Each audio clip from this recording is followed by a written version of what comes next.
Hiya BenchMates, this is Beyond the Box Art, the official podcast of the International Plastic Modelers Society UK.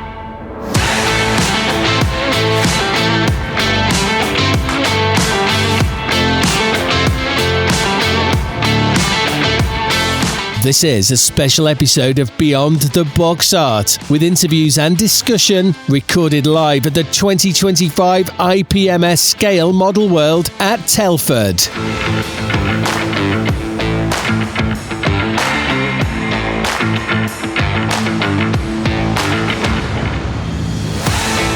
Please welcome your host, Paul Pendleton-Brown, and joining him this episode are Mike Baldwin, Dan Brazil, James Nevitt, Mark Housley, and Paul Wong.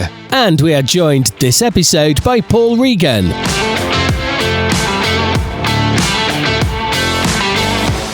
Hi BenchMates, and welcome to episode 15 of Beyond the Box Art, your fortnightly fix of plastic, paint, passion, and the occasional modelling-induced existential crisis.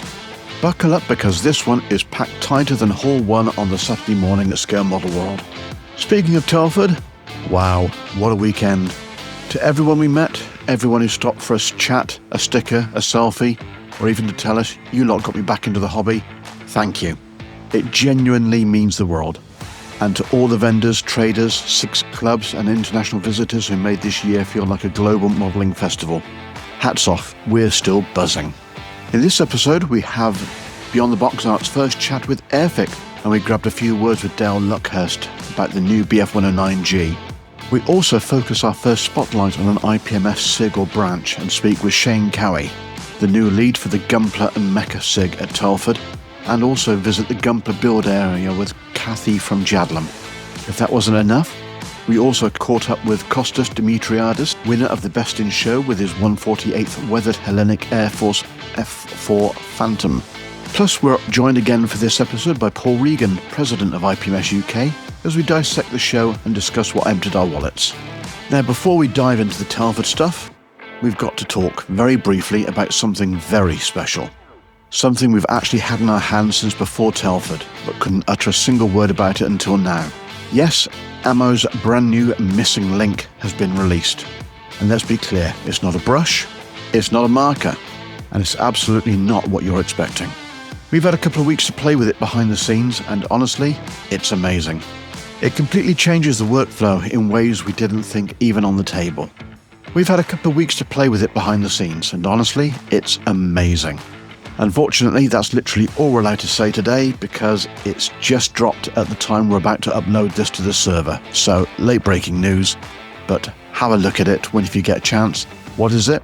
Have a look on the Ammo socials, you'll find out.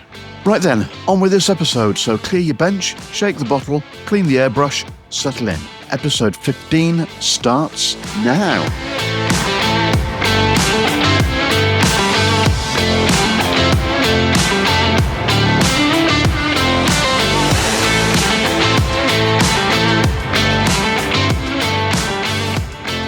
Right then, for this episode, I'm joined by Wongy.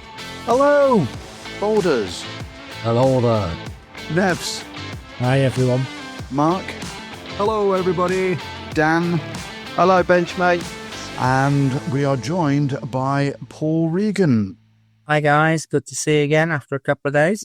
Yeah, it's been like ages, hasn't it? Well, at least 48 hours or so. Okay then, let's find out what we've actually been, I won't say building, because virtually since the last episode we've had no time whatsoever. But Wongy, what have you got on your bench at the moment? On my bench, I have the catamaran back out now. Oh, you dusted it off? I've dusted it off. I thought with me completing the HMS Sheffield build and putting it into Telford, I thought I'd do another watery effect and finish off that catamaran. But saying that, I do need to sort out my Tamiya thing, and I looked at it, and I'll spill the beans now. It was a 1/6 scaled Tamiya Police CB 750, I think it was. And I looked at it, and I'm not going to get it finished in time for January because it's going to need a lot of refurbing, and I'd rather do it proper than do it fast. So that's where I'm up to. Okay, and reference HMS Sheffield, congratulations are in order, because at Telford you came away with a little bit of silverware. I did indeed. It was in the diorama ship class, and considering it was my first foray into photo etch, I was quite chuffed with it, and with the silver medal, that just topped it off for me for the weekend. It was lovely. Thank you. And fair to say, Wonky, a lovely little model. I spotted it on the table and thought, what a little star. Oh, cheers. Yeah, and the sea base itself, I completed probably the day before, and it took me a day to do in a mad panic. And as for the ship, I completed it on Friday morning, 5 o'clock in the morning. There you go. Nothing like a bit of lateness, is there? I thought it looked a bit rushed. Well, thanks, mate. Your paint always hangs around the model, the contest. Yeah, the smell of paint fumes. Yeah, cheers, mate. And of course it included your favourite thing on that model, which was rigging. Yes, because all of you guys all know how much I hate rigging, and with this one, I could not find any half-decent references to the rigging on a Type 42. So I contacted, there's a chappie called Paul Terry, who's on Facebook, I think HM ships from the 1970s, and he kindly sent me some pictures of the rigging on another model. And I know what you're thinking, don't go off somebody else's model because it could be wrong, but it was as close as you could get it. So I used that, and I thanked him very much and told him I got a silver, which he was dead chuffed about as well. I should imagine Dr. Leo's rather pleased at actually getting you to do it as well. I did. This is why I ended up finishing it at 5 in the morning, because I was photographing it as I was going through. Thank you, Dr. Leo, if you're listening. But I did collate enough photos which should give Dr. Leo a fairly good idea, which I will email him back. I've not forgotten. It's just that I've been busy, that's all. Fair enough. Okay, and what did you spend your cash on at Telford? Well, it's not really what I spent my cash on. It's what Baldur's spent my cash with. So the only thing I bought on my own was a Qatari Spitfire, which from Jadland, very good price. And as I walked round the corner, all I could hear was, Wongi! I think it was Mark at the Qatari stand. So I showed him that I bought one of his kits, and he was dead pleased. So there was that. And then I had Baldur's who kept on nudging me to say, look, there's a cheap kit, go get it, on his scouting trips. So I ended up getting an Airfix Rockwell B1, 172 scale, and also Mr. Housley, I was chatting to him, and I ended up buying a Revell 132nd scale Tornado in Desert Storm. At that price, Wongi, it'd have been rude to walk away from that. It was below half price. It was 20 quid for a 132nd scale kit. It was just rude not to do it. And he had stacks and stacks of them. So we did say to him, didn't we, Mark, why are they so cheap? And he said, because they are. Yeah. Which is strange. There's those 3 items. And in terms of utility things, I didn't buy any tools, but I did buy some paint, which is for a future build. And that was a Ferrari red at 0 paints, which was very good. And I've never tried this, what do you call it? A two-part, is it? Two-pack? Two-pack. Yeah, which is basically real-world car body paint. Colour and a hardener. Yeah, and it's one where, again, always try something new, different to stretch yourself. I'm really going to go to town with this one. This is for the future. Don't let that dry in your brush. Do not let that dry in your brush. You'll not get it out. It's like rock. Okay. That's why I'm a bit nervous about it, to be honest. Because if I start painting and then Anna shouts me down for dinner, go downstairs, have me dinner, come back, and it'll be... I think what I'd do with that, mate, is mix enough in a little container and pour it in as you use it. But every time, if you're going to be away from the airbrush for a little while, definitely clean it out, run something through it, because you don't want that drying in there. It's all right if you waste a little bit of it. I mean, how much is in the bottle when you bought it? It was 60 mils or something. What's the mix ratio? Is it 50-50? I've no idea. I've not even read it properly. I was just sold on the fact that it was the most accurate colour you could get. So that was the only thing paint-wise I bought. And I think that was about it, really. So it wasn't really a humongous spend, but most of it was spent by Boulders. Standard. Yeah. Bargain Boulders, as I call him now. But there you have it. That's my stuff. Okie dokie. In that case, we'll move on then. Boulders, what did you spend? Oh, hang on a second. We've got some audio from the last episode. Yes. I said there was nothing that tickled me fancy. And then there was. And what have you bought? So I bought a 1-350th USS Montana by Verifier. And also, this was from Jadlin because it was a bit of a bargain. The 1-200 scale USS Fletcher destroyer. That was it for kits. I got the 2, and even though I said I wasn't going to buy anything. And my other half got me 2 airbrushes for Christmas. Oh, one for each hand. Oh, and different nozzles. So I like the Procon boys. So I've gone back to a PS2 17 at 289. And I also bought the Air Hub Pro, which means I can have my airbrushes connected up and sat on a stand, and I can alter the airflow from the base, which I think is rather a bit of a bargain at 40 quid. So, yeah. Fantastic piece of kit that. On your recommendation, I got one as well, and they're just brilliant. So you can plug up to 4 airbrushes, have them as a stand, and literally just grab them as you want to go. Brilliant piece of kit. Okay, and what we didn't ask you is, what have you got on your bench? Or more to the point, what haven't you got on your bench? So, at the moment, I have started the next project, which is the Hobby Boss 1-350th USS Missouri. 1,681 parts, so it's definitely not one for Wongi. Wongi's just gone into shock. Yeah, he has. It's got metal barrels for the main guns, metal barrels for the secondaries. Yeah, I'm going to do it on another Seascape, thanks to Wongi, because I actually completed my first model in 18 months. You're welcome. Which was the Tamiya 1/350th scale USS King George, USS HMS King George V. I'm going to shoot myself in a minute.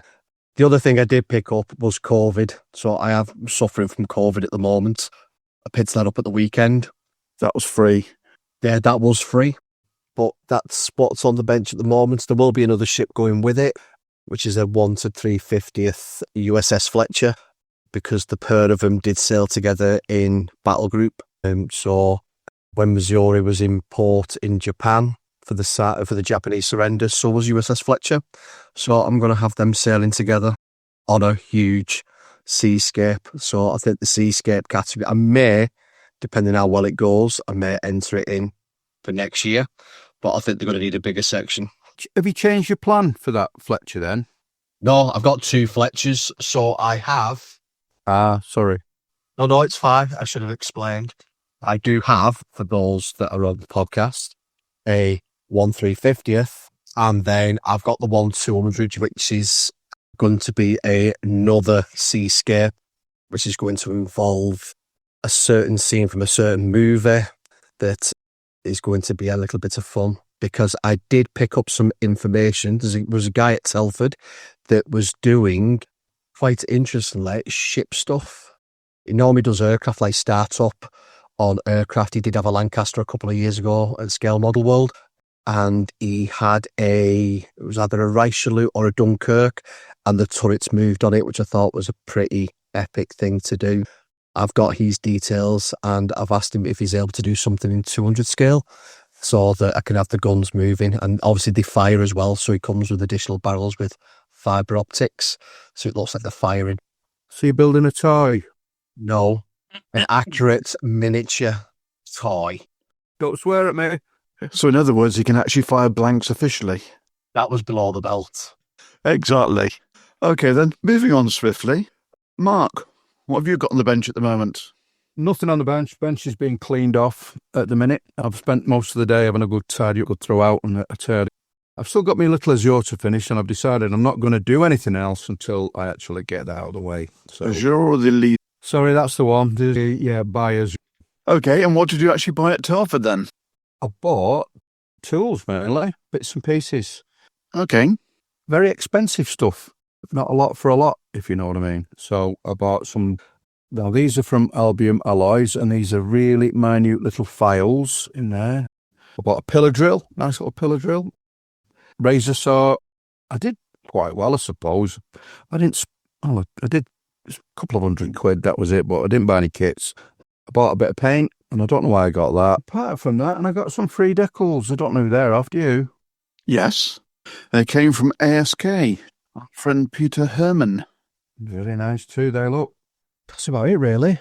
No, it's not. Like I said, no models shouted at me, buy me. Fair enough. Okay. In that case, moving on. Nevs. When I got back from Telford, I don't know if anyone else gets this, but I got a bit of Telford blues, sat there thinking, oh my God, what am I going to do now? So those that were at Telford, no, I didn't finish Shinano in time, very sad. So that is still in its box. So for the meantime, I've actually moved on. Dan and we've swapped brains when we were at Telford. So I'm doing a tank at the moment, yes, I know the shock is palpable, but I'm doing a 72nd scale Grant from the Second World War that I bought from Tiger Hobbies while I was there. Bought two of them, bought the Lee and bought the Grant. So I'm currently working on the Grant. Okay. Anything else? I bought a lot. I did buy a lot. Probably spent similar to Mark, and I bought a total of 8 kits. Good grief. A lot of them are quite small. So I bought these 2 tanks. I bought 2 other tanks. So, like I say, literally are swapping places with Dan. Didn't buy any ships. Managed to get a couple of good deals on planes. Got the new Airfix Mozzie. So yeah, came away with a full boot. Interesting. Everyone seems to be changing the genres of aircraft, or models rather, from what they're building since we actually started the podcast. So obviously something's happened here. Must be something in the water. Okay, and have you got anything still other than the Stuart on your bench, or is that it at the moment? The Grant, not the Stuart. That is it for the moment. I've got a couple of figures because I'm testing out some new paints I bought the other week from AK. Testing out some British infantry. So yeah, it is literally just for now, like a palette cleanser, like Mark was showing off at Telford. It's basically just a Grant until I get the mojo back to do the Shinano. Are we finding it? I'm struggling to decide which scheme I want to do. So there's 4 in total in the box, and I quite like 3 of them. One's Henry Cabot Lodge's tank. If you know anything about 1960s America, you'll know why he's important. One's with the Scots Greys, which is one of my favourite units. And then this one is one of the Dragoon Guards ones. That's the box art. So, yeah, it's going to be tough deciding which one to do. And what's the manufacturer of the kit? The manufacturer's Mirage. Yeah, so Gary at Tiger Hobbies, he's just become a distributor for them. I think it's a Polish brand, but inside the kit is pretty spectacular. It's pretty good. So all of today, yesterday I was assembling all of the road wheels, and you're used to these just being a 1 or 2 part piece in other kits, but actually doing each of them individually was quite rewarding. So fair enough. Okay, moving on then. Dan, what's on your bench at the moment? On my bench, it's all guns blazing for the B-17 now. I want to get that done in time for Christmas, if I can, which is a realistic time frame, I think, for me not to be rushing it. But that's what's all on the bench. It's big, so it needs the bench space to do it. But the wings are modular. They sort of can be locked in, put on, and then can be detached, so make it a lot easier for painting and doing the little sub-assemblies on it. And I have got a lot of extras for that in the box. I've got upgraded engines, landing, quite a few bits of tinsel for that one. So that's what's on the bench. And purchase-wise, yeah, Telford fever definitely got me for my first rodeo. Some of my list, it has been redacted because of a certain 13-year-old that lives in this house. There are presents on the list. But for me, personally, I heard good things about Armour Hobby, and I love tropical aircraft, anything in a desert scheme. So I've gone for the Hurricane Mark 2B Trop in 148 scale, the Goldilocks scale for single-seat fighters, and I won't hear a bad word said about it. Agreed. Also, from Hobby Boss, because you all know I love my 148 Tamiya armor kits. Someone in the club said, you haven't tried a Hobby Boss yet, and they're really good value. So to go with the KV2 I'm doing, I bought the Hobby Boss KV1. This was 10 of your English pounds, and it's got photo etch in it. It's got your decals in it, and I did have a little look, and the plastic looks really nice and crisp, great detail. Next up is, this was a bargain. This was a tenner as well. It's the 148 scale auto blinder. Rubber tyres though, so I'm not sure about them, but we'll see. And my dad had one of these when I was a kid and restored it, and it is the Mini Art Fordson Standard, which is beautiful. Really, really nice, and not many parts in that one. It is a Mini Art kit, but it's not many parts, so Wongy would be happy. And my favourite vehicle in the whole wide world is a Land Rover, so I went with the Gecko Series 1 Land Rover. But I've got an idea for that. I've ordered a figure, and it's going to be in a little mini diorama, so I'm really happy about that. I bought a few books. I've got the Yamato class battleships book from Shipcraft, which is my first foray into ship books. I got some books from Chris Meddings, which is the modelling AFV Club Armour, the More Scratch Building Masterclass book, and the Models for Ukraine Volume 2. So thank you for those, Chris. I got my paints from SMS, our show sponsor, for the B17. That's the first time I've used SMS paints. And the last but not least, it was literally about time for packing up. I thought I'll have one more look round. Every time I tried to get near 3D Gizmo, they were absolutely swamped with people. And had a little look, and I saw this sitting in the cabinet. And it's a 1/16 scale figure of Tommy Shelby from the Peaky Blinders series. And I thought, well, in Birmingham or just outside Birmingham, why not give it a go? Now, 1/16 is pretty massive scale for me to paint, so that's going to be a real challenge. But you know me, I'll give it a go. And if I get it wrong, then I say, well, I'll learn from the experience. But that's what it's all about for me. So, Did you get that link I sent you from Facebook? Did you click on it? not sure which one's that. You know, when you put your name on it, it was a guy painting that.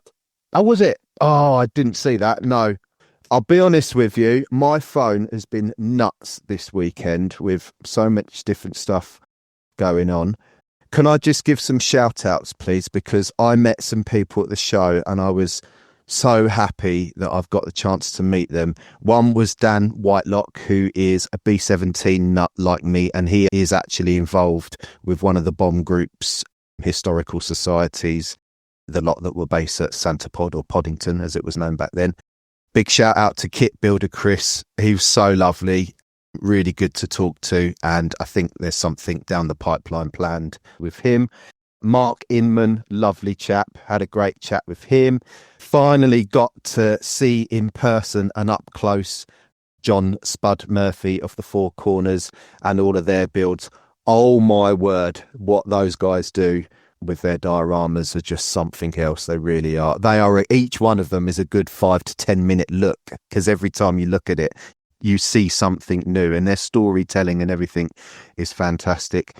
Fred from the Modelers United shop up in Scotland, who very kindly dropped by and gave us all a bottle of his Aqua Gloss, you know.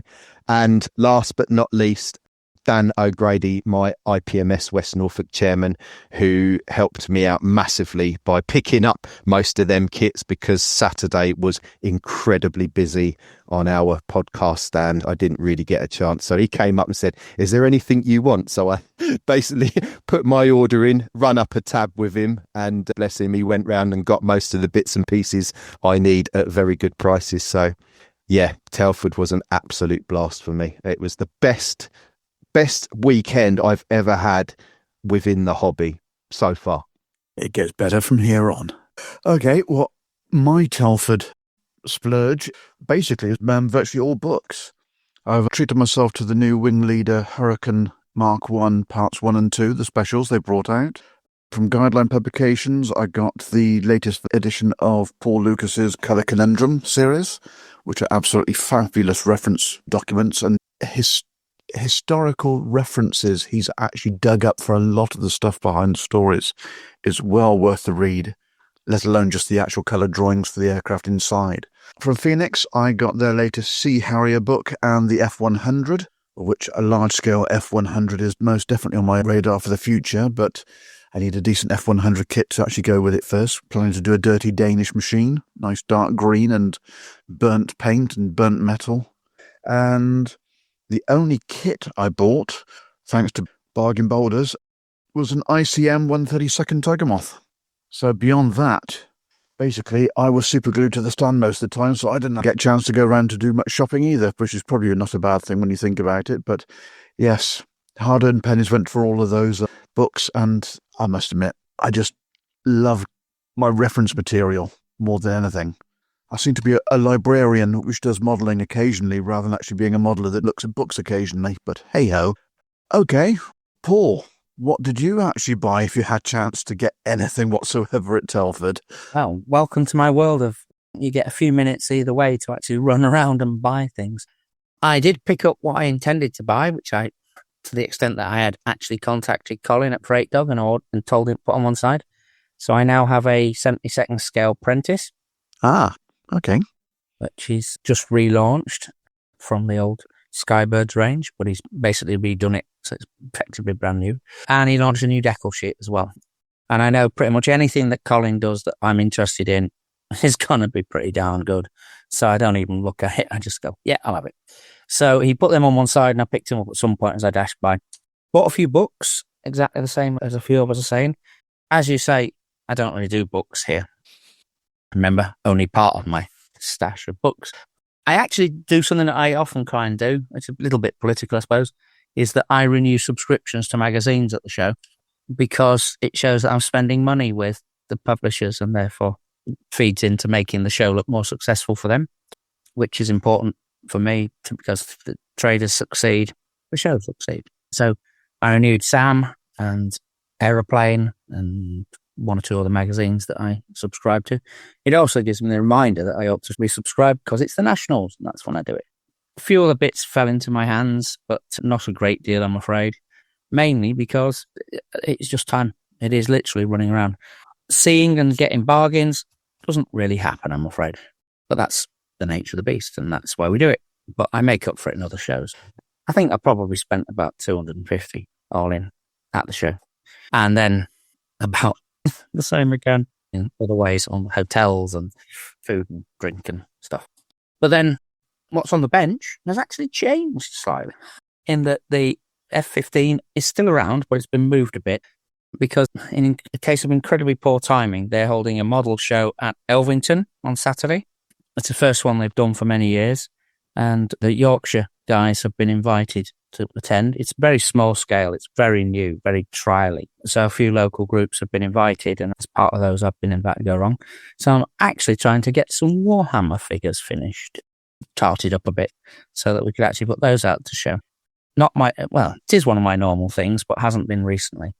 But they're quite popular with the public, we find. That they may not be grey, fast-flying death air machines or green tanks or whatever, but there's an enormous pickup level with the youngsters on it. And we've got a new member here in Leeds who's into that sort of thing, so I'm kind of working with him to put a bit of a display on of those. Whether it'll get done, I mean, I've got plenty of stuff anyway, but I actually on Monday night got home.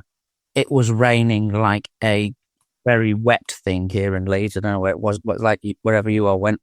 But my Lord, was it wet. So it was a case I dragged my suitcase out of the car and ran into the house, and that's it. The rest of the stuff I brought back is still in the car. So hopefully it hasn't deteriorated too much. Particularly, there's another decal sheet in there. Forgot to mention as well. I also got the 48 scale Jaguar sheet that has just been released for the RAF Germany aircraft, which was on sale from the Harrier and Jar SIG. The Jar How SIG, sorry. Oh, yes, the special sheet. I saw that. Didn't get a chance to get one, but it actually looks like a good sheet. Yeah, it's very good. Designed and produced by an enthusiast who's actually also a modeller, as in a member of the society and the SIGs.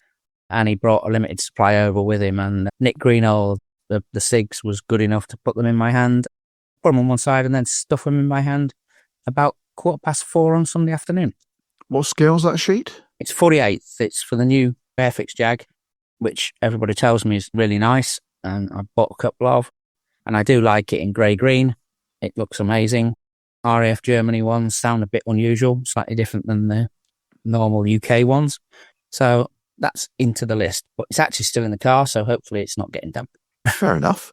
Well, you talking about Warhammer, etc., is a good point for us actually to break now for one of the recordings we actually made over the weekend, which is with the new leader of the Gundam SIG and his son. So we'll play this in and we will come back and we shall talk Telford.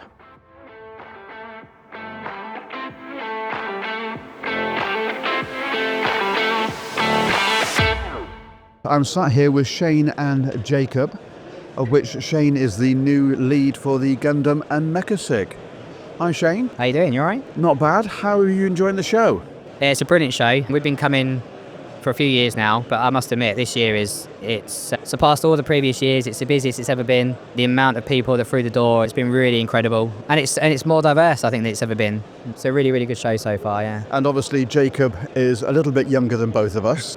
A little bit. How old's Jacob? 11. And what is it you build? Gundams Yeah. and aircraft. Oh, cool. Yeah. So we've got a bit of a mixture. So what sort of Gundam do you build then? Lots. Lots of ones. What is it? Do you have a particular favourite? I think it's Gundam Heavy Arms. Heavy Arms. And where do you know Heavy Arms from? This show. Which show's that? Gundam Wing. Yeah. A little bit shy, but hey. Little bit shy. So basically, let's give you a bit of context. So Jacob's kind of got me back into the modelling scene, full stop. But I'm reliving my childhood through him. Fair enough. When I was his age, I used to get home. I had to be home for 5:05 on a Wednesday afternoon, because back then telly wasn't on demand like it is now. We used to watch a programme called Gundam Wing, and basically within that, we're watching it all back now and reliving some memories from mine and creating new ones for him. And those that aren't familiar with Gundam, company Bandai, who I'm sure that most people would have heard of. Bandai in particular, they produce and engineer model kits that they're so accessible in terms of the modelling world. There's no glue. You don't have to paint them if you don't want to, but they're based on the characters out of the programmes, which are available on all sort of streaming platforms, really. And a lot of the model manufacturers in the Far East seem to have actually gone down the Gundam route compared to the conventional route. So Hasegawa, I believe, are sort of one of the leaders out in the Far East, as well as Bandai. I can't remember the last time a new model for an aircraft came out from Hasegawa.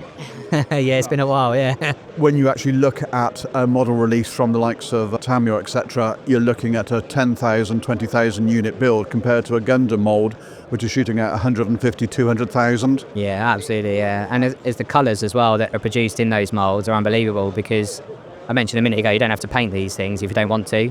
Exactly. The fit is superb, machining-wise, and it's not just one colour sprue. It's actually multicolour on the same sprue, which if you actually open a model kit of an aircraft and saw that, your eyes would come out on stalks, but it's already being done. Yeah, absolutely. I think if you look at, depending on the type of model you want to build, you've got the entry kits, which are if you look at the Airfix starter kits or quick kits, which are more sort of that typical Lego base, which are all that pre-colour that you're talking about. It's definitely a step up from Lego, but it's probably somewhere in between the likes of the high-end Lego Technic and so like a starter kit from the likes of Airfix, or the the easy kits from Hobby Boss, that are bland plastic or of a form of grey colour. That you open a box of a Gundam kit and it is vibrant. Yes. Some of their technology now is unbelievable with some of the chrome work that they do even. So it's far more popular now than it has ever been, I think, and it's certainly in this country. It's always been quite niche. But now, I mentioned that the sort of the term accessibility, it is accessible, because the likes of Hobbycraft in particular, you can find them in there now. And there's more independent retailers than there ever has been of these kits. So, if you're sitting there watching a cartoon, or anime, lots of anime. Oh, you got such a look off your son then. I know. You get the quick correction there, but you watch an anime and you see these characters and you can bring these characters to life. And like all models, I think when those keen modelers, there's always a story behind the models that individuals build, and I think it makes it relatable. And I think that you can build that story of that character and bring it to life. And obviously that's what modelling is all about, right? The SIGs for the UK, or for those overseas who don't really know what a SIG is, the Special Interest Group, most of the members are of a certain age, shall we say. I'm getting the idea that the Gundam SIG's probably a much younger demographic. Well, yeah, we've got a good mix actually. I mean, I think we're quite unique in that fact, and I think again that the animation thing I think does lend itself to that, because obviously when it comes to animation, it is aimed at a younger market, and that's how you can bring these characters to life. And yeah, I think we've got a good mixture compared to other SIGs, that's for sure. So yeah, it's interesting. It really is good. And where can people find the information about the SIG? So we're on Facebook. Obviously, the SIG information is also on the IPMS website. You'll see my details on there if you visit the IPMS under special interest groups. And you know, we'll be around at shows as well throughout the year. So yeah, you should be able to see us, and yeah, hopefully, yeah, have a go for those that are the first at trying it. Well, going forward, we've been somewhat lax on the Gundam and anime side. I didn't say cartoon, I got it right. We are looking to actually get more expertise and more information on that side to, obviously, as the same as you guys are trying to do, is to actually get younger people into the hobby. Yeah, absolutely. Yeah, they're the future. I mean, I'm fortunate because both my boys model, but they're the future of the hobby. And if we can't get the younger generation involved, yeah, it's important that we do that. Well, when you think in a few years' time, they may actually progress on to, say, vehicles or aircraft or something else, and it's a lead into the hobby to keep the hobby going. Well, that's a really interesting point, actually, because one thing actually that I haven't mentioned is when you look at the Gundam kits, actually there's different levels of kits involved in the Gundams. So different levels. So you've got entry grade, which you'll probably see at workshops like we've got here today at Scale Model World, and then you've got high grades, which are, again, they're sort of a step up, sort of 1/44 scale. Again, in that same sort of size, you've got real grades, and then you go into the really big ones, which are masters and perfect grades, which are... I saw a perfect grade earlier. It was like big as me. As big as you, yeah, absolutely. So there you go. Massive. They do get rather large. But yeah, complexity builds up. And I think that, again, when I talked about accessibility, you can kind of build your skills up as you go. We'll go for a quick walk, and we'll go to the Gundam build area. We're actually sat on the pod lounge in Hall 1 at the moment at Telford, and we'll actually have a look and see some of the actual models being produced. Let's have a go. Okay, we'll be back in a second. Right, I've walked across to the other side, and I'm now in Hall 2 with Kathy. Hello. Hi there. Welcome to the show. You work for Jadlam, Yeah, and we're stood in front of a build area we are. with Pillport actually building Gundam. We are indeed. Welcome to our workshop space. Thank you. So what have you actually got going on then? So we have ourselves a little show exclusive Gundam. That is a workshop only build kit. So it's in our entry level. So it is a kit that has no need for any glue or any painting or any tools. So it is literally a case of you have set A and set B, and you quite literally pop the bits out, pop them together, follow the instruction booklet inside, and you just step by step, quite methodically, make yourself your own little personal Gundam. Fantastic. And looking at the plastic in the box, Yeah. compared to most of us who are used to single shot colour, I'm seeing multiple colours. Yeah. I'm looking at a sprue that's dark grey, yellow and red on the same sprue. And blue. There's another little blue on the side there as well. So there is, yes. Unbelievable. And then on the other sheet, so that's the sheet A, and then sheet B, you actually have the grey, which is making up the other elements of the model itself. Yeah. And looking at the age range of people sat down actually doing the building. Oh, across the board. Unbelievable. This is not just for children. This is across the board. So we have had all sorts. Like yesterday, I had a lot of women who were kind of here because their partners are the ones that are more model-based. Yes. They themselves are creative people anyway they do. They have their creative outlet, which is either stitch or crochet. So they've never actually done model builds. And I actually, unfortunately, she has just left because she's just finished, but she actually did one yesterday. Loved it so much that she actually came back to build a second. Oh, awesome. Because she actually wanted to try and improve her skills there. And she asked me very politely if we had time, if there was space, could she do a second? And I was like, of course. Fantastic. So I think she's now actually, quite honestly, got herself the bug. Great. Another one onto the call. And the idea of actually doing this at a show like this is absolutely fantastic. It really is. And from Jadlam as a company to actually get some people, especially the younger ones, into the hobby at this range and encourage them can only be commended. Oh, of course. When I say the age range is across the board, it really is. I think the youngest that I had yesterday was a kid who was 5. On the box, obviously, of course, it says the 6 because, of course, there are small parts and we have to kind of draw a line somewhere. Yes. But obviously, with supervision, it's very much impressive that you can watch their creativity and following the instructions. Because as well, myself, I am dyslexic and I really struggle with words. So therefore, in the booklet, you've literally got the image and you can see that it's, as I said, you've got sheet A, sheet B, and you're connecting the colours and the numbers with the letters and the image. So it's really satisfying. When I finished building mine, I was like, I feel victorious. That is really impressive. Kathy, thank you very much for your time. You're most welcome. And we shall come back next year and see how it's actually progressed further. That would be great. I think it's absolutely commendable that Jadlam have actually done this at the show, and power to your elbow. Well done. Thank you. Right, I'm back here with Shane now, and in front of the SIG display for the Gundam build, of which it is impressive to put it mildly. And I'm looking at the centrepiece which Jacob has actually put together, and I can't believe an 11-year-old has done something like that. It's just absolutely stunning. Yeah, so I mentioned about characters. So basically, the show that he's been watching, that he mentioned Gundam Wing, that just how he happens to have more than one character. He has 5. He's built them all, basically, is to kind of give you a visual representation of that. So he's got all 5 of his characters in the middle of the table. He's super proud of them, as he should be, really, to be fair to him. And yeah, I think that the hobby has become more and more popular. I was speaking to a couple of the members about it yesterday. If you look around the whole hall, not necessarily just at our table, but the hall in general, that you will see more and more Gundams or mecha than there's ever been, I think, as far as long as I can remember. Yeah. It really is. It's come on leaps and bounds. And also, I can't remember seeing that many mecha kits on the trade stands as we're actually seeing this year. Yeah, again, I mentioned about the independence, but this year we've actually got, from 2 years ago where there wasn't any at all, you've now got a dedicated section within Jadlam. I know you just met Kathy from Jadlam. You know, they're putting on the workshop and they've got a dedicated Gundam section within their stall, as well as some exclusives. We've got independents from come all the way from China with some really limited edition stuff.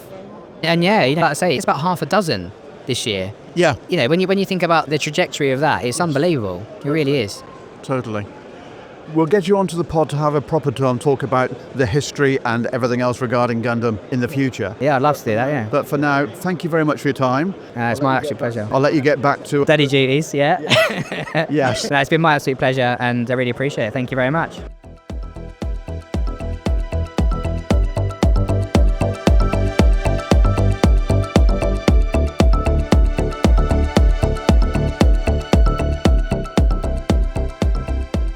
It's time for the IPMS UK Dispatches with Mark Sanderson, your regular society spotlight on events, branches and SIGs.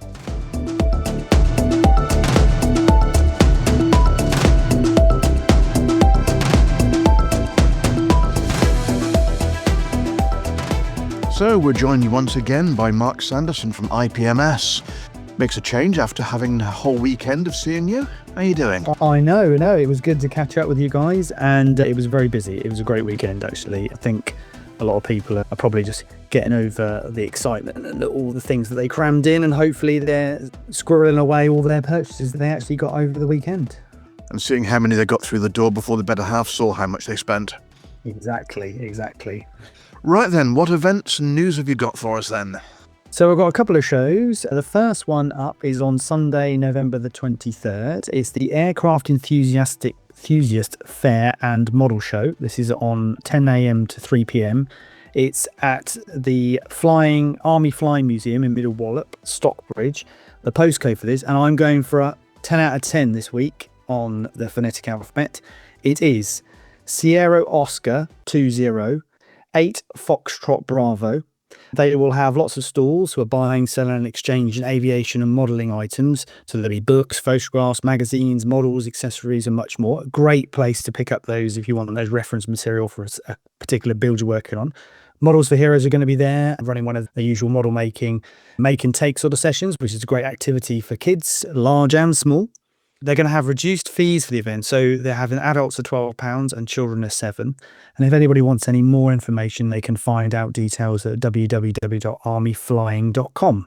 Then that takes me on to the first one of the Christmas season. This is on December the 6th, Saturday, 9:30 a.m. to 4 p.m. This is the Christmas London Plastic Modelling Show. So this is featuring toy soldiers, aviation, military, fantasy and automotive and railway subjects. So there's pretty much something for everybody there. A large selection of traders covering all the genres of modelling, as I said, basically under the titles of Guideline Publications. So it's an event run by them. They have a free to enter competition. And this is something that's quite unique, with a chance to get feedback on your entry. So if you're wanting to go into a competition, you're a bit unsure and want to take that initial stab at it, this is one you're not going to pay anything to enter, and you will get some constructive feedback on how well you did. Plus there'll be lots of the usual sort of displays as well outside of the competition. They've got free on-site parking and refreshments. It's only a £6 entry fee, so that's a bargain. The address for that one is 24 Haverstock Hill, Chalk Farm, London. And the postcode is November Whiskey 32 Bravo, Quebec. More details for that can be found at www.toysoldiershow.co.uk. So next up on Sunday, December the 7th, we have the Midland Air Museum Winter Model Show in conjunction with IPMS Coventry and Warwickshire. This is on at 10 a.m. to 4 p.m. There's going to be lots of traders selling new and second-hand kits, books, paints and other modelling accessories, plus several model clubs will be showing their latest creations. There'll be the normal museum admission charges, so best to check the website for details just to make sure you can take advantage of any kind of multiple tickets. That website is www.midlandairmuseum.uk. There are lots of chances to look at various museum displays there, including a Vulcan, which will be hopefully open, weather permitting, so the public can wander around it. There's an M24 Hind helicopter, 2 F4 Phantoms, 2 Electric Lightnings, an F101 Voodoo Starfighter and others. So a perfect opportunity to get up close and personal if you're building one of those subjects. The museum cafe will be open all day as well. And the address for that is Rowley Road, Coventry. Postcode is Charlie Victor 3 4 Foxtrot Romeo.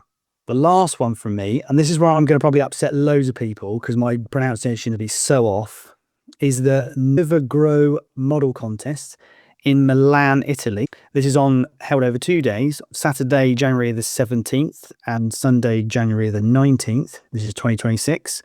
So the Saturday entry times are 2 p.m. to 6 p.m. and Sunday is 10 a.m. to 5:30 p.m. €50 entry fee. They have got special contests which focus on subjects from the Cold War, the 1956 Suez Crisis, rally cars from the 70s to present day, and subjects from any science fiction movie. More details for this can be found at www.ipmslugano.it, and I'm going to spell that. So that's IPMS and then LEGNANOIT. And that's me done. Okay, fantastic. We'll speak to you again on the next episode, and we'll have the first of our spotlights on the branches. Yes, indeed. Looking forward to it. Fantastic. Okay, till the next time. See you soon, Mark. Cheers. Ta-da.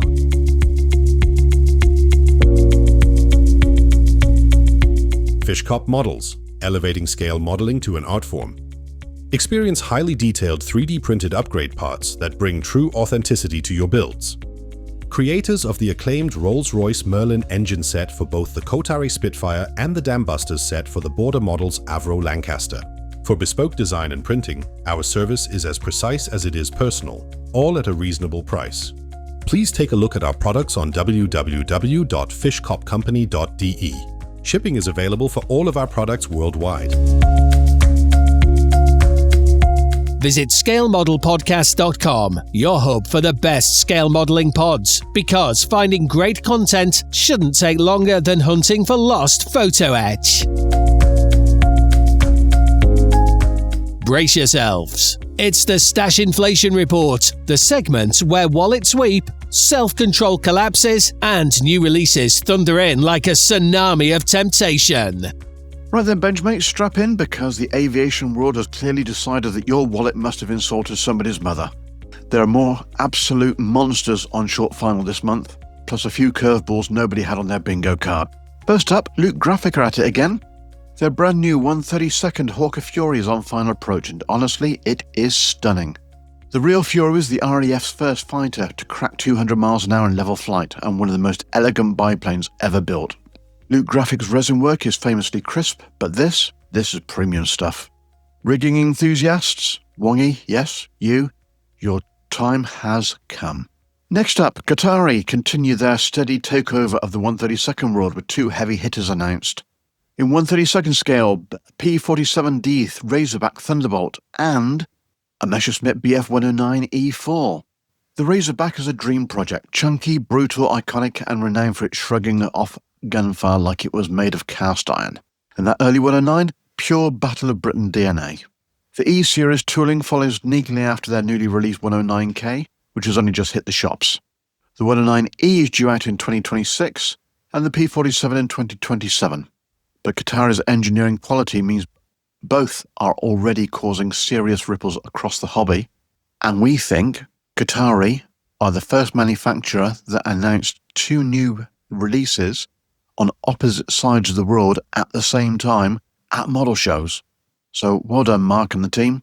In a surprise announcement right before Telford, Airfix revealed the 124th BF-109 G5 and G6, and it's in the shops probably as you're listening to this episode, if not very shortly afterwards. Have a listen to Dale's interview with ourselves later in the episode and he'll tell you exactly what's in the box, and there's a few surprises. Dragon are doing something unexpectedly and experimental. They've announced a new 1/48th scale BF-109 E4 with a unique construction method featuring a drawn fuselage. Not a phrase often heard in aviation modelling circles, but colour us intrigued. Early hints suggest a hybrid of traditional moulding and slide forming, potentially a very fresh take on a very familiar subject. Italeri are next going full throttle into Italian metal. Their new tool 132nd Macchi MC200 Satyr is about to hit the shelves. The Satyr was one of Italy's most important early war fighters, rugged, surprisingly agile, and far more capable than its reputation sometimes implies. A brand new 132nd tooling is a very welcome addition. At the other end of the scale, Mark I are delivering something tiny but tasty. A 1/144th Curtiss H-75 Mohawk 3 in RAF markings. This is ideal for fans of early war designs who also value their shelf space. These Mohawks served everywhere, from India, Burma to East Africa and the Middle East, surviving some of the harshest conditions of the entire war. Now a few rapid-fire announcements. Tamiya have surprised everyone with a brand new tooling of a 1/72nd scale F-14D Tomcat. Cue the Top Gun soundtrack? No, don't worry, I'm not. Triple Nuts have dropped a double boxing in 1/144th featuring the Cessna T-37 Tweedybird and the Cessna A-37 Dragonfly. AMC are releasing a 1/72nd Guizhou WZ-7 Soaring Dragon, China's high-altitude, long-endurance UAV. Sova M are releasing a 1/72nd scale Fairchild Metroliner, SA-226TC Metro 2. This is a rare civil military workhorse for fans of unusual subjects. And finally, Fine Molds have announced a 148th Kase-9 Trial Fighter. This was a real experimental Japanese design from the late 1930s. Sleek, unusual, and perfect for anyone who loves the more obscure corners of the IJAAF history. And that, folks, is your aviation stash inflation report. Truly ridiculous fortnight, and that was just aviation, so your wallet may need to assume the brace position. Now, over to Dan. Thanks, Brownie. Okay, here we go. AK Interactive have introduced a HY Citroen commercial van in 1/35th scale. The kit number is AK35035. After World War II, Citroen needed a practical, affordable commercial vehicle to help rebuild France. And the result was the famous Type H/HY series vans.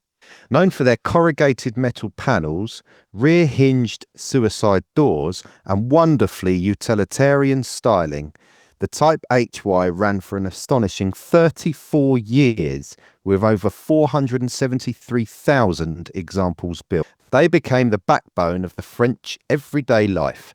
Bakers, plumbers, market sellers, everybody used them. Today, they're cultural icons, often restored as vintage coffee vans and food trucks.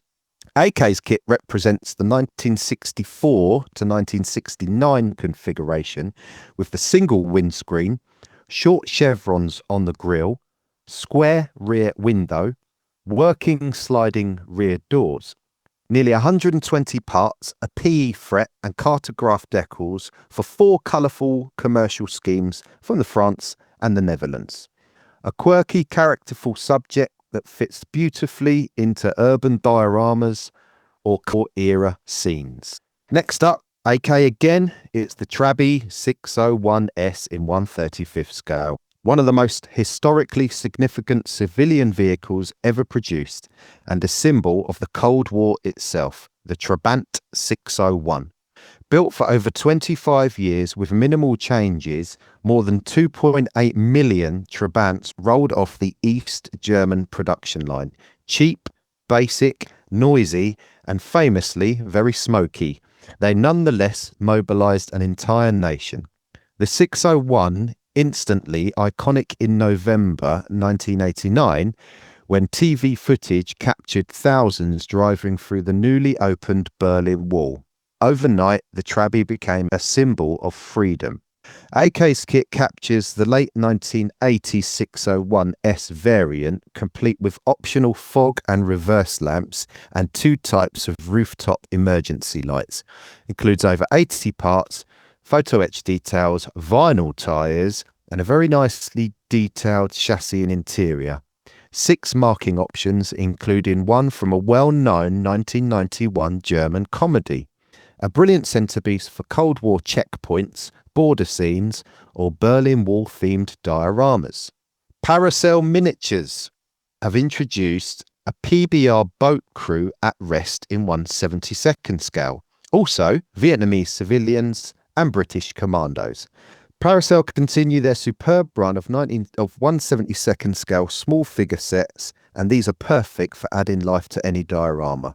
The PBR crews at rest are ideal for the Mekong River or Vietnam Delta scene. PBRs were the workhorses of the Brown Water Navy operations, so rested crews and authenticity and narrative. Vietnamese civilians, perfect for market, village or urban settings, essential for bringing realism to any Southeast Asia project.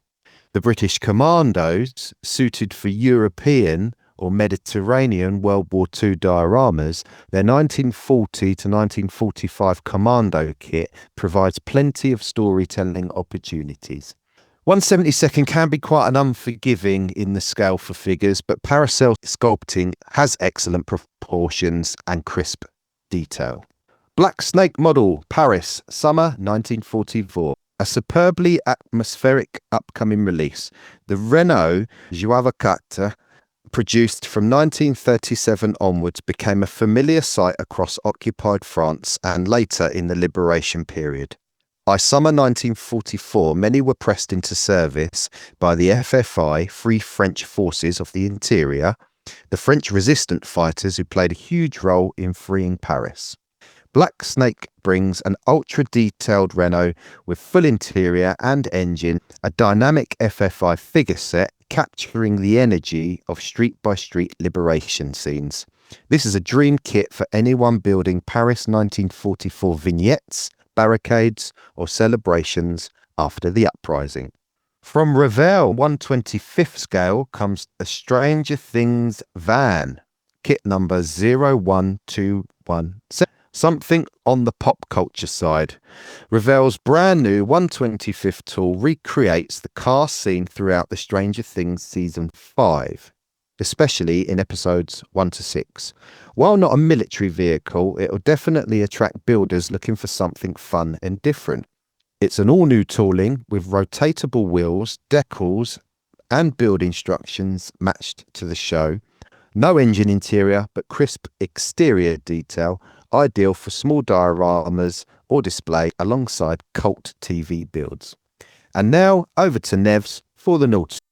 Well, Folks, this week we're all at sea. There's only been one major release announced, and that is by our friends once again at 3D Wild, who you might have remember from a couple of episodes back. They've announced a 1:350th scale HMS Hermes. This is the aircraft carrier from 1982.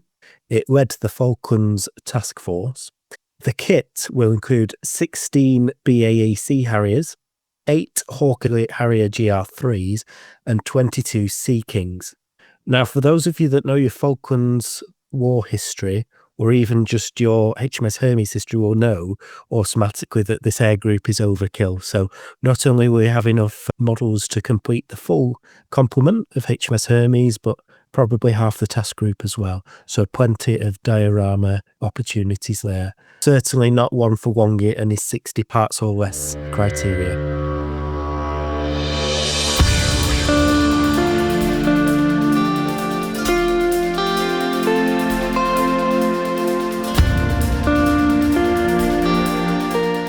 Are you looking for top quality paints for your next project?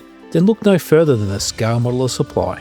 Hi, I'm Scott, and as a passionate modeler myself, I've spent years creating the SMS product range, designing them specifically with a scale modeler in mind.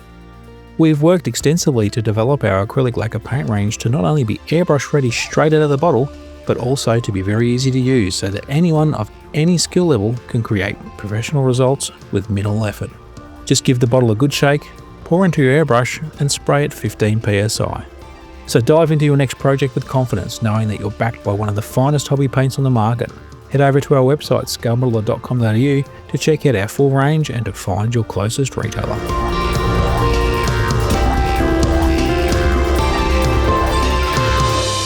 Right then, obviously we're joined by Paul from IPMS UK. How was the event for you then, my friend? Other than a little bit busy? Definitely busy, more than a little exhausting, being frank, but that's not unusual. They're very long days. We're on site usually by 7. We don't get off till 7, and then usually there's meals and drinks till whenever. But that's part of the event for us, for many of us, not just on the committee, but off it as well. It was gratifying to see so many people turn out. It always is. As anybody who organises events will tell you, you can organise what the heck you like, but whether people come or not is up to them. The fact that so many people came, the people found us over the weekend and told us, me, others, collectively and individually, how they'd enjoyed the weekend. And then the inevitable in this modern day and age, scrolling through the Facebook comments and so forth, trying to see what people say. It seems we did a lot of things right, and people had a good time. You know, everybody seemed to go away happy. We saw mountains of bags going out the hole. So some people brought plenty of kits, even if not many of us on this pod did. But certainly, I don't know if anybody happened to notice, the classic I always check is the Hannet's wall of yellow bags behind their stand on Friday night. Yes. And that seemed pretty astronomical when they got to that. And by Sunday, they'd gone. Thursday afternoon, when we arrived at the venue, this is the first time this has ever happened, we found this, there was something in excess of 50 pallets had been delivered to the venue of stock delivered straight in for people to pick up and use. A lot of that was for one trader who had an enormous delivery carried out straight to the venue rather than to them and then bring it up. But quite a number, as I'm sure all of you saw looking around, were from overseas, because we had quite a number of overseas folks turn up, particularly traders. Some of them, I can tell because I saw the pallets in and I saw what arrived and I saw what went out in the Sunday evening. One in particular, Zukimura, seemed to have got rid of pretty much everything they brought except their stand materials. I think the looks of it, and that sold them as well. Some. Our friends from the Czech Republic, Edward and Special Hobby, to name the big two, they brought in a stand as big as any stand they would have at a show in Europe without any real problems, and seemed to again be taking a heck of a lot of it less back.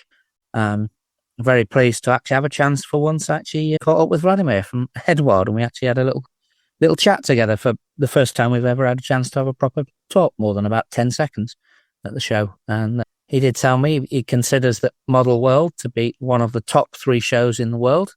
And if he doesn't say it, I'm going to say it, but it's a quote, that's what he said. I did ask him which is the first, and he just grinned and said, "Is near Prague." Biased. Yes.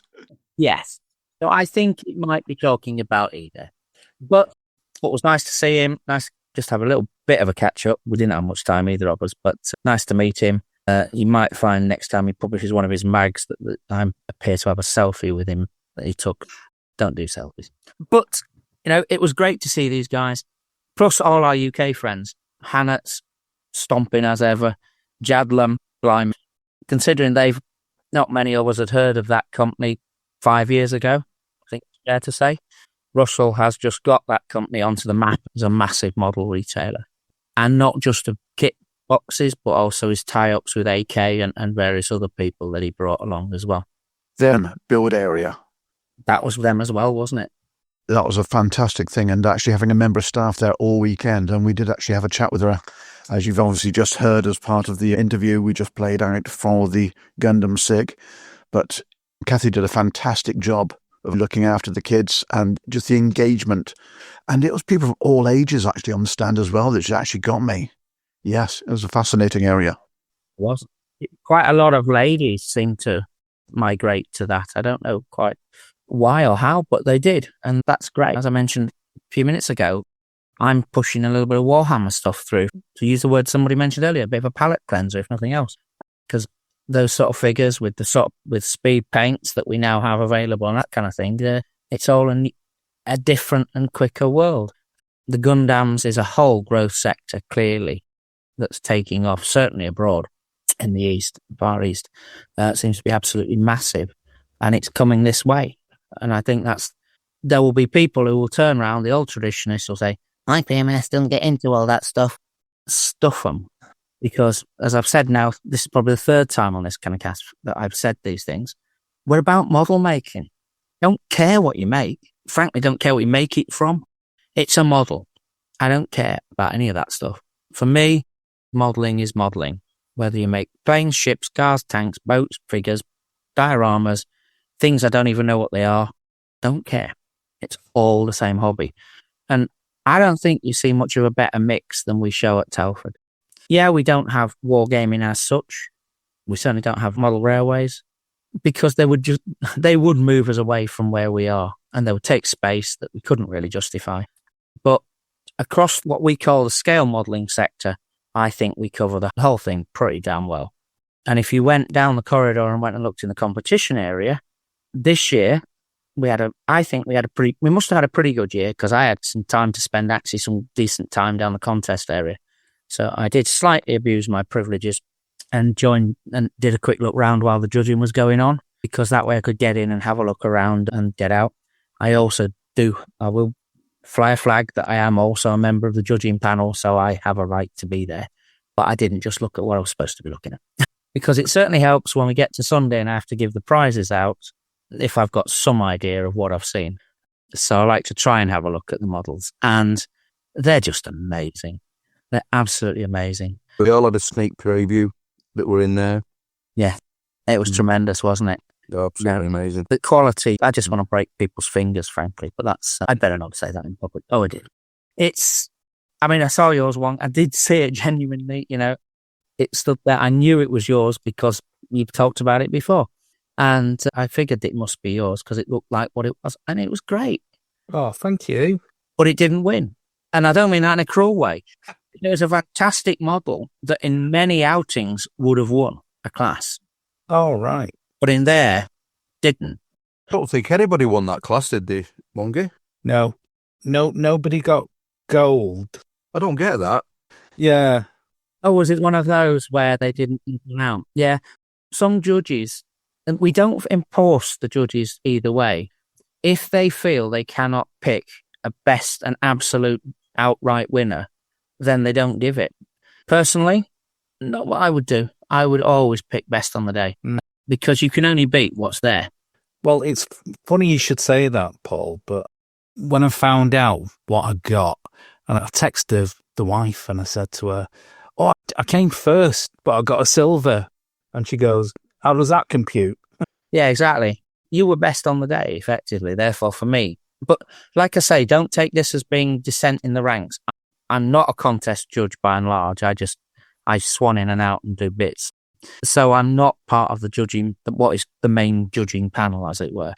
And to be fair, no one is. There is no hard and fast rules. Andy briefs them on what he wants them to do, and then they get on with it. And the judges do what they will do.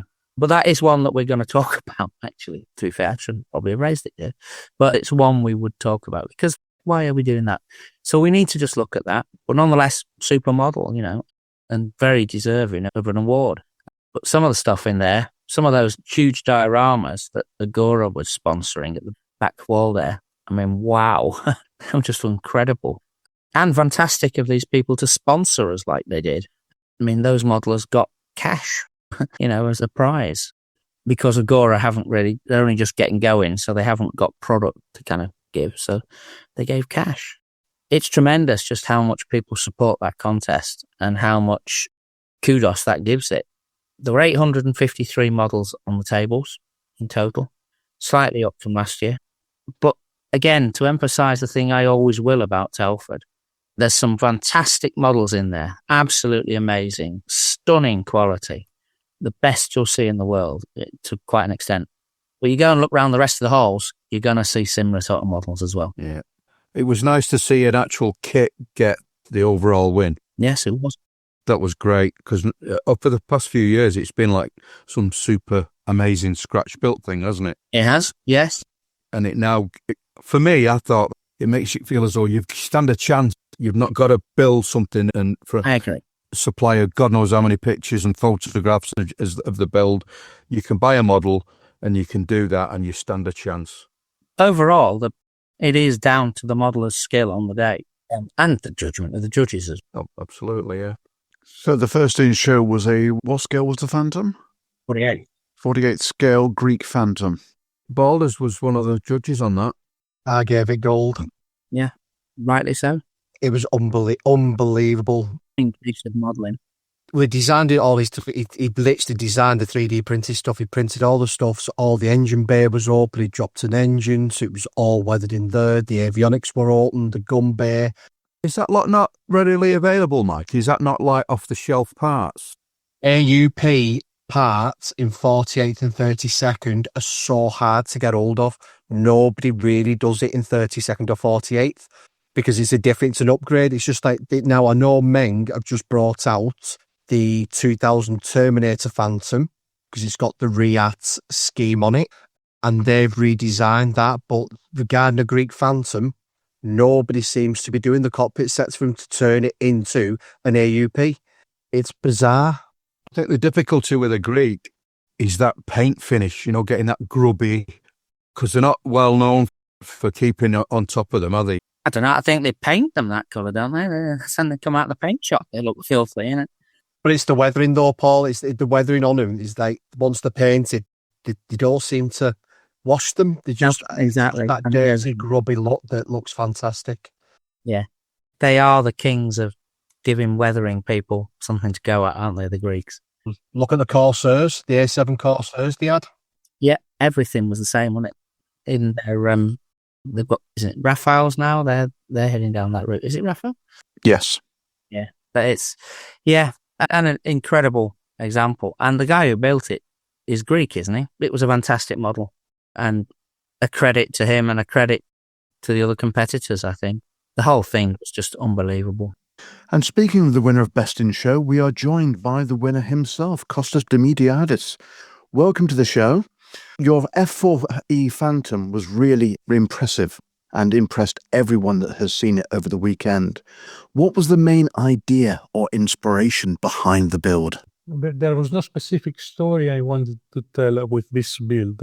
Having already gained basic experience in designing and 3D printing components, my initial motivation was to see to what extent someone can create 3D printed details using home equipment.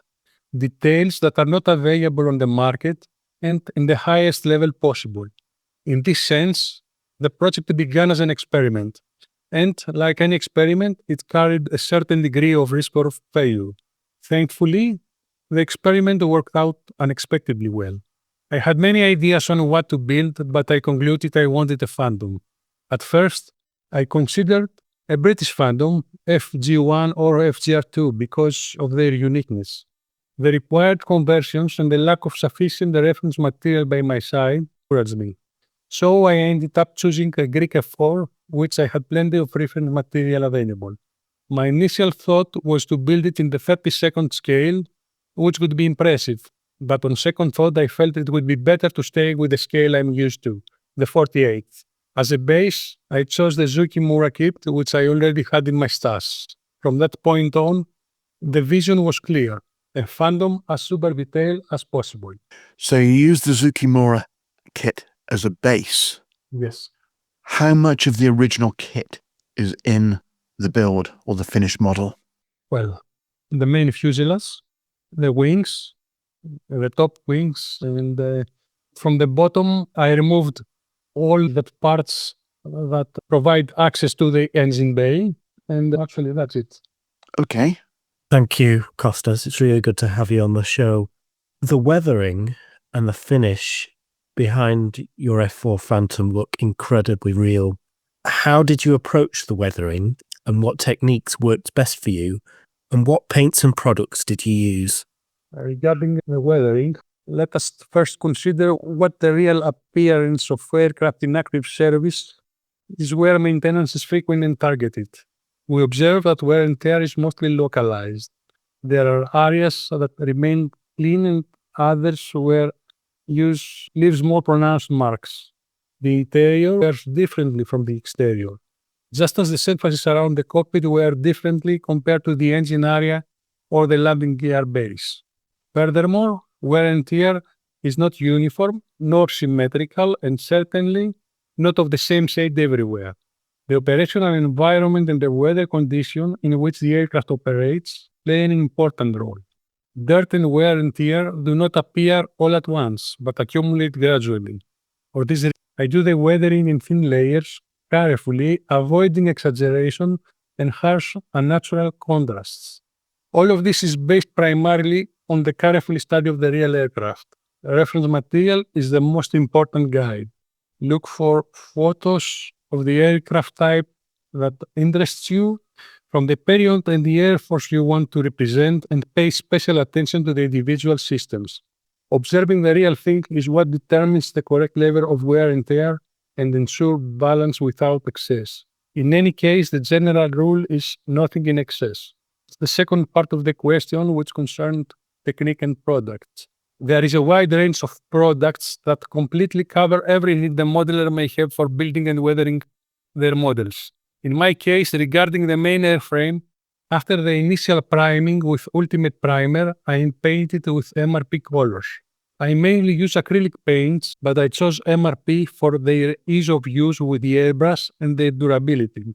Unfortunately, their use requires a well-ventilated area in the mask. I applied 2 highly thin coats of Mr. Hobby gloss varnish, placed the decals, and then sprayed another 2 highly thin gloss layers to seal them. Then I work on the panel lines using Tamiya panel liners in shades of black, dark gray, and dark brown, depending on the working area, always in respect with the real aircraft. After they dried, I began removing the excess with odorless enamel thinner. I sealed everything again with 2 highly thin coats of Mr. Hobby matte varnish, which provided the canvas for starting the weathering. Next, I use Tamiya Weathering Master Sets, a collection of semi-wet pigments. They are very easy to apply on a matte surface and can be removed with water in case of a mistake.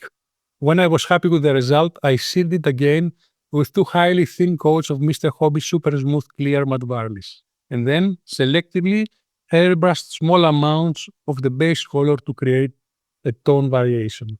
At last, I finished it again with a couple of highly thin coats of Mr. Hobby Matte Varnish. Nothing fancy. All sub-assemblies were painted with AK 3rd Gen acrylics, which I like for their ease of use. I also used chipping, dry brushing, and oil washes selectively depending on the area. For the metallic surfaces, I use shades from the Mr. Hobby Super Metallic series. Hello, Kostas. It's an absolute pleasure to meet the man that created that true masterpiece at Telford this year. Thank you very much. Kostas, the Phantom is known for having a lot of tricky shapes. What were the hardest parts to get accurate, and did you add any extra detailing or corrections? Thank you for your questions. The kit I used is the Zukimura 148 F4E Late Phantom 2. It is widely considered an excellent and very accurate kit, overcoming the inaccuracies of the short nose versions, so I didn't feel the need to start searching for flaws or correcting shapes. But alas, if someone wants to display the flaps in the lowered position, a correction is required, since the parts as provided in the kit result in an exaggerated gap between the flap and the wing when lowered, which has to be rectified. The kit can easily stand on its own, but I chose the more difficult path of adding extensive extra details. The core idea of the build was to show one engine removed from the aircraft, placed on a stand, while the second engine remained installed with as many access panels open as possible. This meant scratch building the internal fuselage structure, the engine bay details, and the support fixtures. I also wanted the M61 cannon displayed outside the aircraft on its own stand, again with the internal structure and all its panels open. The radar cone open with the radar extended, and I also wanted the internal detail of the spine to be visible. Furthermore, all the visible modifications required for the Hellenic Air Force AUP standard had to be created from scratch. These included cockpit instrument panels, front and rear center console, and rear left-right side console, IFF antennas, interior details of the front, middle, and rear canopies, DIAS sensors on the cannon fairing, on both intakes and the rear drag chute door, AIM-120 AMRAAM adapter rails. Also, I replaced the main and nose landing gears with improved ones, and their wheels also were replaced. I made a tow bar and a ladder. Everything had to be made from scratch, or in my case, designed from scratch for 3D printing. A very time-consuming but extremely rewarding process. You say long time. How long did the actual build take? It took actually 1 year. I started these days last year. Wow. First of all, I had to collect reference material. I had many books. I had the books from a Greek publisher, John Lex, you may know him, which are excellent, and they cover the Greek fandom in a very, very detail. And started the design of the parts. The first part I started designing was the engine. This was the deal breaker for me. If I couldn't build the engine, nothing would be done. So I started with this, and the trolley after that. The engine itself took me about a month of designing, and it came out really well. I then did the cart, and this was a promising start for me. The second thing I started designing then was the interior detail of the fuselage. That was also a bit difficult. Took me also a month of daily designing and doing test prints and all of this, since I came with a result I was satisfied. And what software do you design in? Well, I use Fusion 360, which is free for personal use. Yep. It has many, you can use it for free, but there is a subscription for this software.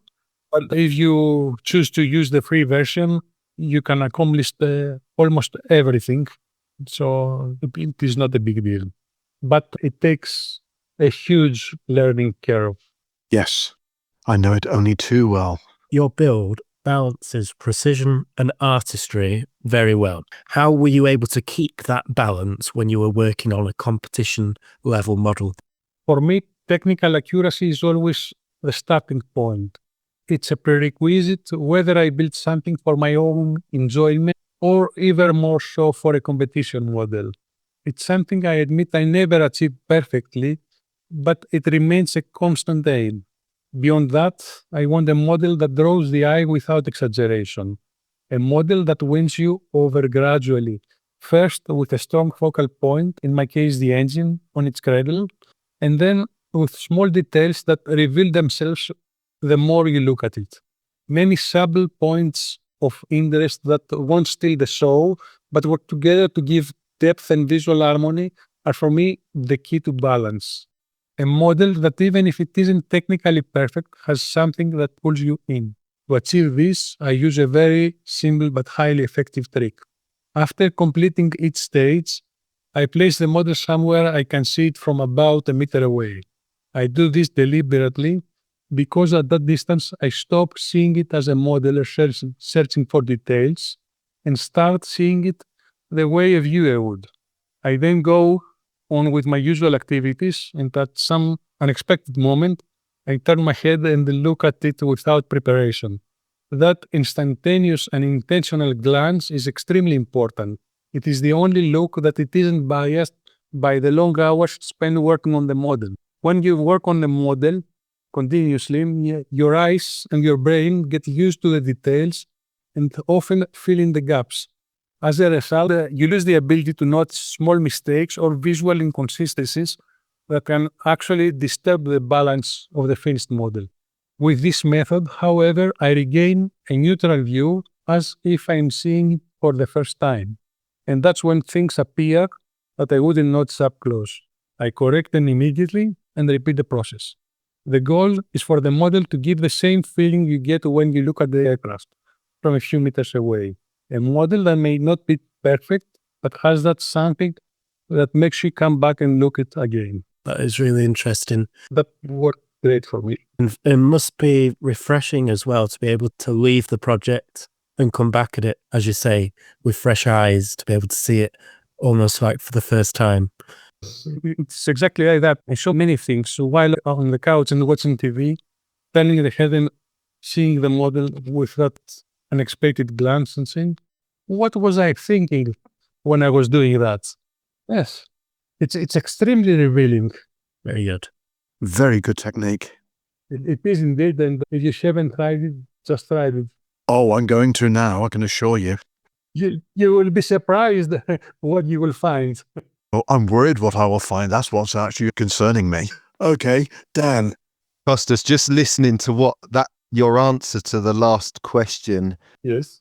I can imagine there are going to be a lot of podcast listeners who will be writing notes as to your philosophy, almost your philosophical approach to building a winning model. That was really fascinating to listen to your process. Can I obviously, winning a best in show is a massive achievement.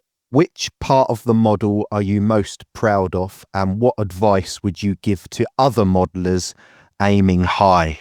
Well, massive achievement is an understatement. Just being at scale model world as a visitor is a unique experience for any modeler. But leaving the show holding the title of senior national champion is something that goes far beyond anything I could have imagined. I would have been completely satisfied with a commented on my model. But this distinction left me flabbergasted. When you build a model, you generally know whether it's good or not. But the real test comes when, with reverence and care, you place your work on the competition table.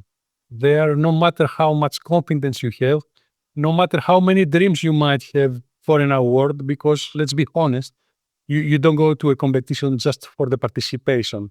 The atmosphere of the hall, the lights, I don't even know what exactly, suddenly make details that looked perfect now seem insufficient.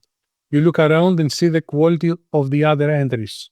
A feeling of despair hits you.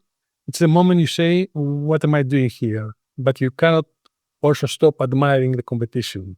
Then comes the time when the competition hall opens to the public. You go and see a huge queue of people waiting to get in. Okay, you think, I'm not waiting in line yet. Let me go near the exit door. Maybe I'll get some idea of what happened.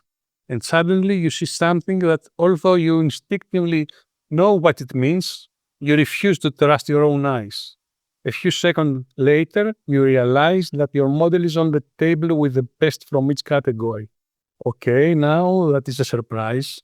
I'm extremely happy and astonished by the result, but since there are still many people in the queue, I decide not to wait and continue my impulse purchase spree around the show. Finally, half an hour before the show closes for the day, I go inside. I walk to the table to see which model won, and I see something that had not crossed my mind even for a single moment. The title of senior national champion next to my model. I simply have no words. Even now, a week later, it is still difficult to process. I cannot easily single out one part of the model without contradicting what I said earlier. But if I have to choose, I would say I'm particularly satisfied with the engine on its cradle and the overall set of open subsystems, which blended very successfully with the kit and captured exactly the image I had in mind when I started. My advice to all modelers aiming high or just want to make better models: if you truly want to improve as modelers, show your models anywhere you can. Accept criticism, even when it hurts. Look at the competition, not to feel wronged, but to see how far you can go. And most important, never stop trying harder. Fantastic advice, Kostas. Thank you very much. It's hard to think it's only been a week since the actual show, but I can see from the smile on your face, it means a lot. It was really unexpected. And yes, I was flabbergasted. And what I describe is just what I felt at that moment. Yeah, fantastic. But to tell you the truth, I was disappointed at the beginning when I laid the model on the table. It was my wife was about to come that day in the afternoon from London after her work. And what happened is that in the morning, they canceled the second leg of her trip, the trains. Yeah. So I called her and told her, don't come, there's not going to be anything. So stay in London, don't bother with all these gyms. Oh, dear. In the afternoon, I called her and I sent the photo of actually what I sent was the photo, the table as you see it from the exit. Mm-hmm. And I took a photo, I zoomed in to see what was there, and I saw the three winning cards. I realized the first one was the category gold and the best of the aircraft to be there, but I couldn't understand what was the third one. I assumed it was a trophy for the 3D printing parts. I said, okay. I was in the heaven. So I went back to the show and start spending more money. Oh, don't we all? Yeah. So this is all real what I wrote here, what I read. Brilliant. Then at 5:40 I come back and go and say, what is this? I was doing fun, and that didn't sink. It still did. It's not. I'm going to where is the model, and I see it. As I told you before, and I said, what did they see which I cannot see? I would like someone to explain to me. Very honored to know all of this. It's something I didn't expect. So what's next on the bench? I have a lot of things in my mind. At least 4 aircrafts I want to make. I already started one. Okay. But I think I'll go the whole year with this one. It will also be a long project. Fantastic. Okay, Kostas, thank you very much for your time. Very much appreciated. Congratulations again. It was a well-deserved winner. And for those that are listening, if you go to our social media, we've actually put Kostas' post up with the pictures of the model, which just have to be seen to be believed. Thank you very much. Do you want cutting-edge detail for your kits? Then take a look at Phase Hanger Resin Accessories, run by USAF veteran Mike Reeves. With real-world aircraft experience as a crew chief, Mike knows exactly where accuracy counts. And today, he's bringing that knowledge to life with precision 3D printed parts. From seamless intakes and nozzles to dropped flaps, pods, pylons, and cockpit upgrades, Phase Hanger's prints capture the crisp edges and fine detail that limitations in injection molding just can't reproduce. From 1/72nd to 1/32nd scale, you'll find add-ons from Cold War classics to the latest frontline jets with frequent new additions to the product range. Every piece is designed by modelers, for modelers, and faithfully reproduced on state-of-the-art printers and shipped worldwide, and are ready to drop straight into your next build. With additions to the product line landing all the time, there's always something fresh to elevate your next build.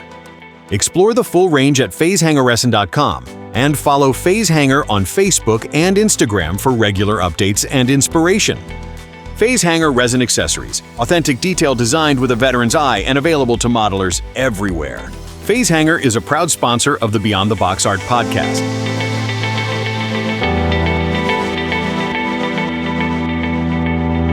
The cars were amazing.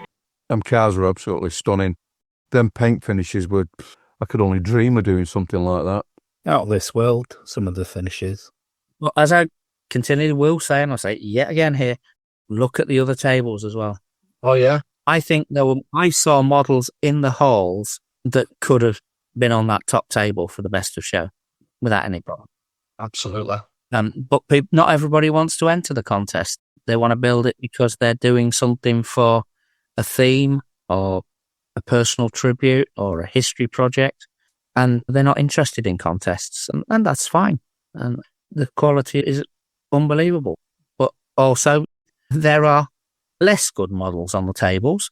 And I don't mean that in a negative way. I mean, we're open to everybody. Well, I think that's the beauty of Telford, isn't it? It's without fear or favour. And as long as, you're a modeller, you can, if you want to display, and you're in a club, away you go. Fill your boots.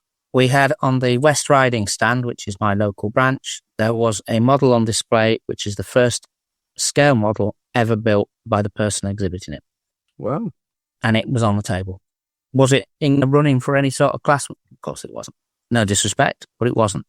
But it was on the table, and it was as welcome as something that would have won a class. Because that's what we should be about. If we become elitist, we're back to the 70s and 80s when modelling was considered an elitist hobby, and we're not. And the fact that we can get that many thousand people into one venue to all talk modelling and look at models says we're attracting people from all over. Sadly, still not a lot of youngsters there, but that's inevitable, I think, with the way things are. Kids don't come on their own. Nowadays, kids don't go to things like that on their own, do they? It's always going to be difficult to boost that side. But we try. Can't do more than make it free admission, So if daddy comes, then kids come for free. And there were quite a lot there, don't get me wrong. But there could be more. But overall, I thought my opinion basically is it went really rather well. If you were queuing, anyone was queuing for a while to get in the car parks or to get into the show, sorry. But again, a lot of people. Takes a while. Can't help that. If you could have walked straight in, it wouldn't have been half the event that it turned out to be. So as an overview, I'll say that. I do want to focus on one thing we do during the weekend.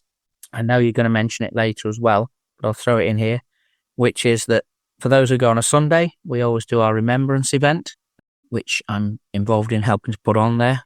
One of our committee members, one of our executive committee directors, is a serving military officer and therefore takes the parade.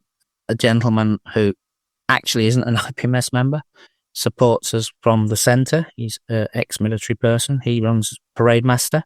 Anybody who heard him call to attention at the beginning of the parade will know he was, in fact, I believe, a sergeant major. So he has a voice. But we get, I think there was about 40 people on the gantry there who all take the parade, which is fine. But across the halls, there are several thousand people, which we feel makes this one of the biggest remembrance events in the UK. We'll give the Cenotaph, the biggest one, undoubtedly, in London. But after that, there can't be that many events that have thousands of people in attendance who take part. And not just Brits, but people from all over the world. I was standing on the gantry. As part of that, I was standing next to a Czech guy, ex-Czech military guy. I know others were in the halls. And I've heard it before. It wasn't down this year, but I know that Zukimura in the past have mentioned that this is an incredible experience to see. And they all wear their poppies at the event for it because they now know what it is and they participate and take part. So I think we're doing something good there for remembrance. We're spreading it. We're getting people involved who otherwise might not have gone to any parade or event. So that works well. And I know you're going to tribute it later as well. It's a very powerful thing to experience, and I've never seen it actually captured on video on YouTube or anything like that before. So at the end of the show, instead of us actually playing our normal music on the outro, we are actually going to play the whole of the ceremony from start to finish. So stick with it, listen to it all the way through, please. You may hear some unusual voices in the background. And when I was doing the editing for the piece, there were actually some of the IPMS Ukraine that were actually in attendance at the show talking in the background. And through the wonders of AI, I managed to actually translate it. And they were just blown away that we were actually doing this as a tribute as part of the event. But you could actually hear them actually speaking in, I'll say English with a hint of Ukraine, or more likely Ukraine with a hint of English. But their response during the ceremony was actually just unbelievable. And listening to it all the way through, which I did many times when I was actually mixing the sound, is powerful. It really is powerful. So please, when the show finishes, just listen right to the very end. It is actually going to move you. Thanks, Brownie. That'll be impressive to hear, I'm sure. Okay, well, moving on to other parts of the show then. Obviously, you've talked about the competition area. You've talked about where you've actually spent some of your hard-earned money, your attendance money, your pocket money just got sort of floating around in the back of the car. The traders obviously are a big part of the event, and I think it's difficult for people to understand. I saw a post on one of the Facebook channels this morning for one of the American podcasts saying when they saw a video clip of Hall 1 and 2, saying the US Nationals need to up their game, shall we say, for the size of the event. And I just added in, what you didn't see was Hall 3, which wasn't actually in that video, plus the competition area, plus the food vending area, plus obviously the foyer and everything else. Footprint-wise, it really is the largest scale model show in the world. Yeah, there's no argument about that. It has the largest area, it has the most attendance, and it has the most models on tables. Not in the contest, but across the board. Well, 853 models, I think, is 7 short of what they had on the tables down at Scale ACT at the weekend in Australia. So that's just the competition for us over here with 853. Then you've got all the halls full of tables for the branches and the special interest groups, the SIGs, as well. In total, there must have been in excess of 4,000 models in the building. I'd have said more than that, probably. How many branches turned up, Paul? 200 and odd branches and SIGs. I bet they all had more than 20, 30 models on average. Yeah, incredible. And I mean, I didn't mention it in my early piece because I didn't want to go on all night, but the displays are just, as ever, stunning. There are branches that do the bring and show what you got. Like I was saying about our own lot, that, whatever you brought went on the table. Others, particularly some of the SIGs, put on the most fantastic displays that, as I think it was Dan, wasn't it, mentioned earlier, that some of the dioramas in the competition you can look at for hours, repeatedly. Some of the stands are exactly like that too, and you can look at them and not see what's there. And those are the work of many people over a year in many cases, or longer. And the most impressive, of course, size-wise, was, of course, our featured display, which was Battle of Britain 85. That was impressive. Which was the Battle of Britain 80 from the model show that never happened, carried forward 5 years, and during which they'd built some more models, so it got bigger and was impressive. That was 60-odd feet of display of models. But not just random models, but models telling a story. They were laid out to a pattern. There was supporting materials. There was, if you had the time, you could actually learn quite a lot about the Battle of Britain by going through that. And it even had if anybody noticed it, always perks my attention, there was a little collection at the end of 1969 warbirds from the film. It's always quite nice to see. And I don't know how many, I believe there were in the order of 12 or 15 people's models on that table, one way or another. Other SIGs and branches, just, as I say, they just turn up and put some models on a table. Great. Fantastic. And they go to the back of Hall 3, and you've got all those overseas guys who bring their models hundreds, if not thousands of miles and put on displays there. And all national borders are given up, other than the fact that this is my table, get off. But there were, we get multiple nationalities, mingling, possibly having a piece of pork pie or some strange food from Europe or somewhere, possibly enhanced by some 60% alcohol in the reception that they run between them. And yet everybody gets on. There's no grief, there's no arguments, there's no disputes. Everybody gets on. And just enjoys the day, the weekend. If we ran the world like IPMS seems to run, we wouldn't be doing too bad. Agreed. Oh, here. Absolutely. International language of plastic, Paul. And glue sniffing. Yeah. No, it's an interesting event, and I'd like to take this opportunity to actually thank IPMS committee and your good self for the time and the space that you actually gave the pod for its first ever public outing. The interaction we actually had from the members of the public and everyone who came to the stand, thank you very much for your time. It was interesting to actually hear your opinions on the show. We were expecting comments along the lines of, we like the show, but over the whole weekend, we didn't get a but. So thankfully, we appear to be doing something right. People just coming up and having a conversation with you. And it's like they actually have known you for a very long time. And we didn't know them from Adam. But that's what made it absolutely really special for us, is people have actually taken us into their bench time and get really into the show and what's actually going on. So they're listening to what's going on. And normally on my bench, all that's on there at the moment is dust rather than anything actually time-wise to actually build anything. But it was just really heartening. And getting people to interact with the demos we were doing for ammo and stuff, for the Zimrit paste and things of that nature with Dan and myself, and also Luke doing the weathering, etc. The conversations that actually stemmed from that was just, we could have actually spent the whole weekend just doing that, let alone anything else, and trying to run around and grab interviews and other things as well. It just was really enjoyable. But thank you, Paul. And if you actually please pass on our thanks to everybody else. As well. Hopefully we'll be invited to actually come back and do it again next year. But there's a right question. The thing that actually got me more than anything was some people actually were having conversations reference IPMS and saying, I used to be a member, but I let my membership lapse, etc. But you guys, with what you're doing, you've actually now just convinced me to actually rejoin. So they were actually scanning the QR code and actually rejoining IPMS at the stand whilst they were actually talking to us.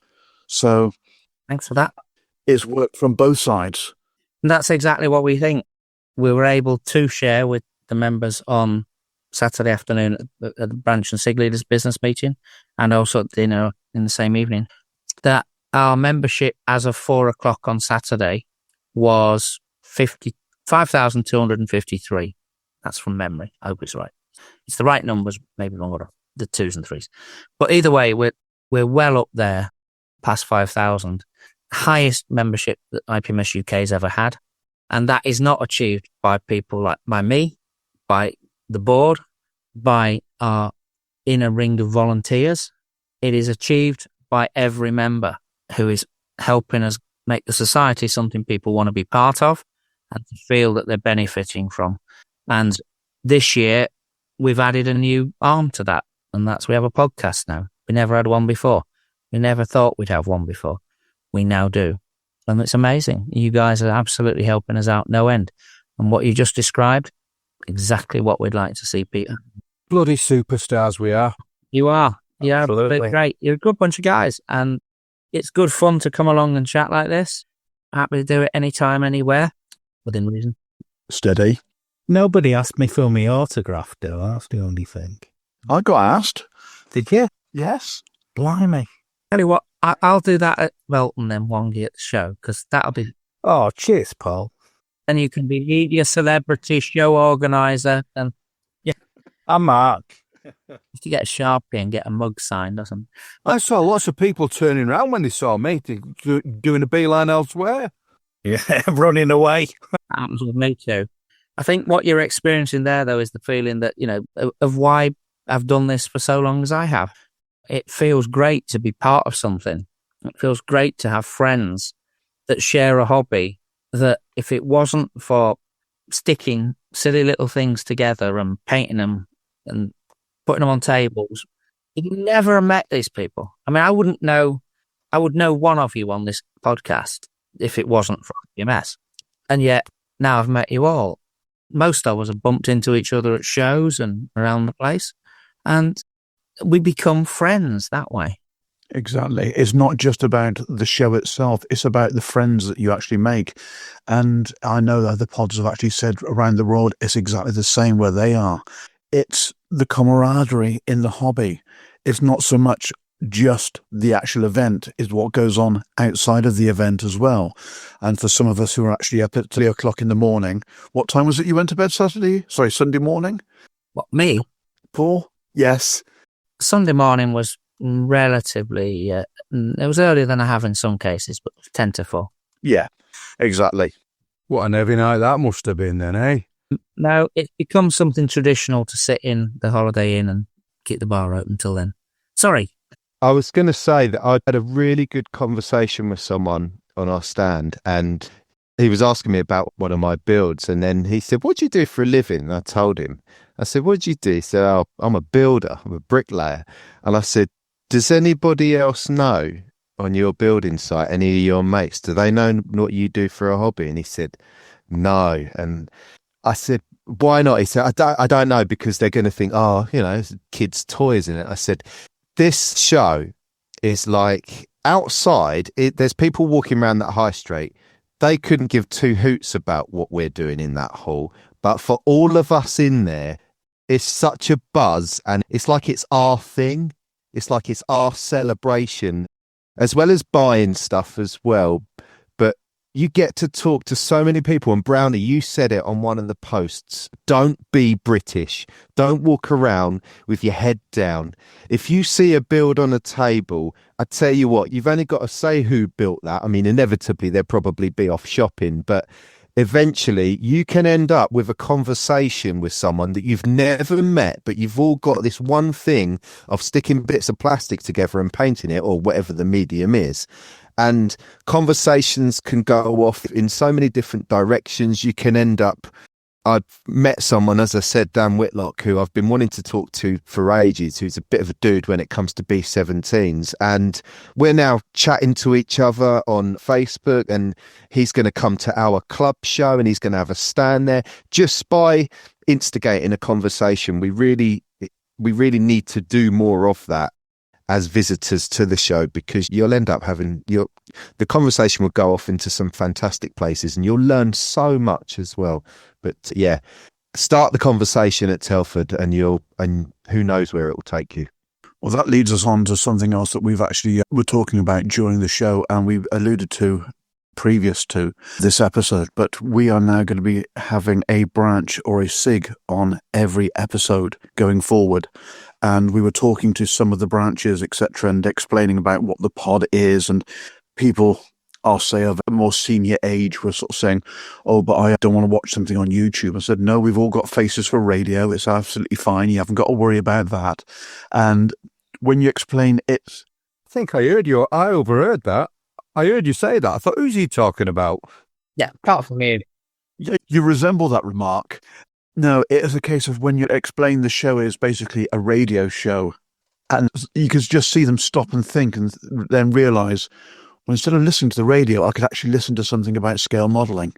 And it's that when the penny drops moment across there, you then realise you've actually got their attention. And so many, I've actually had quite a few emails come in, and if I haven't got back to you yet, I do apologise, but yeah, we'll get back to everyone who's messaged from the show in due course. But we will be having something on every show to actually further the point and try and get more people into branches and to join SIGs and to actually get more of an interaction. We had one person come up to the stand and was talking and saying, "Where were you? I'm from." He explained where he actually geographically was in the UK. And I said, "Well, you do realise you've actually got a branch probably within about 5 miles of the house." "Have they?" "Oh."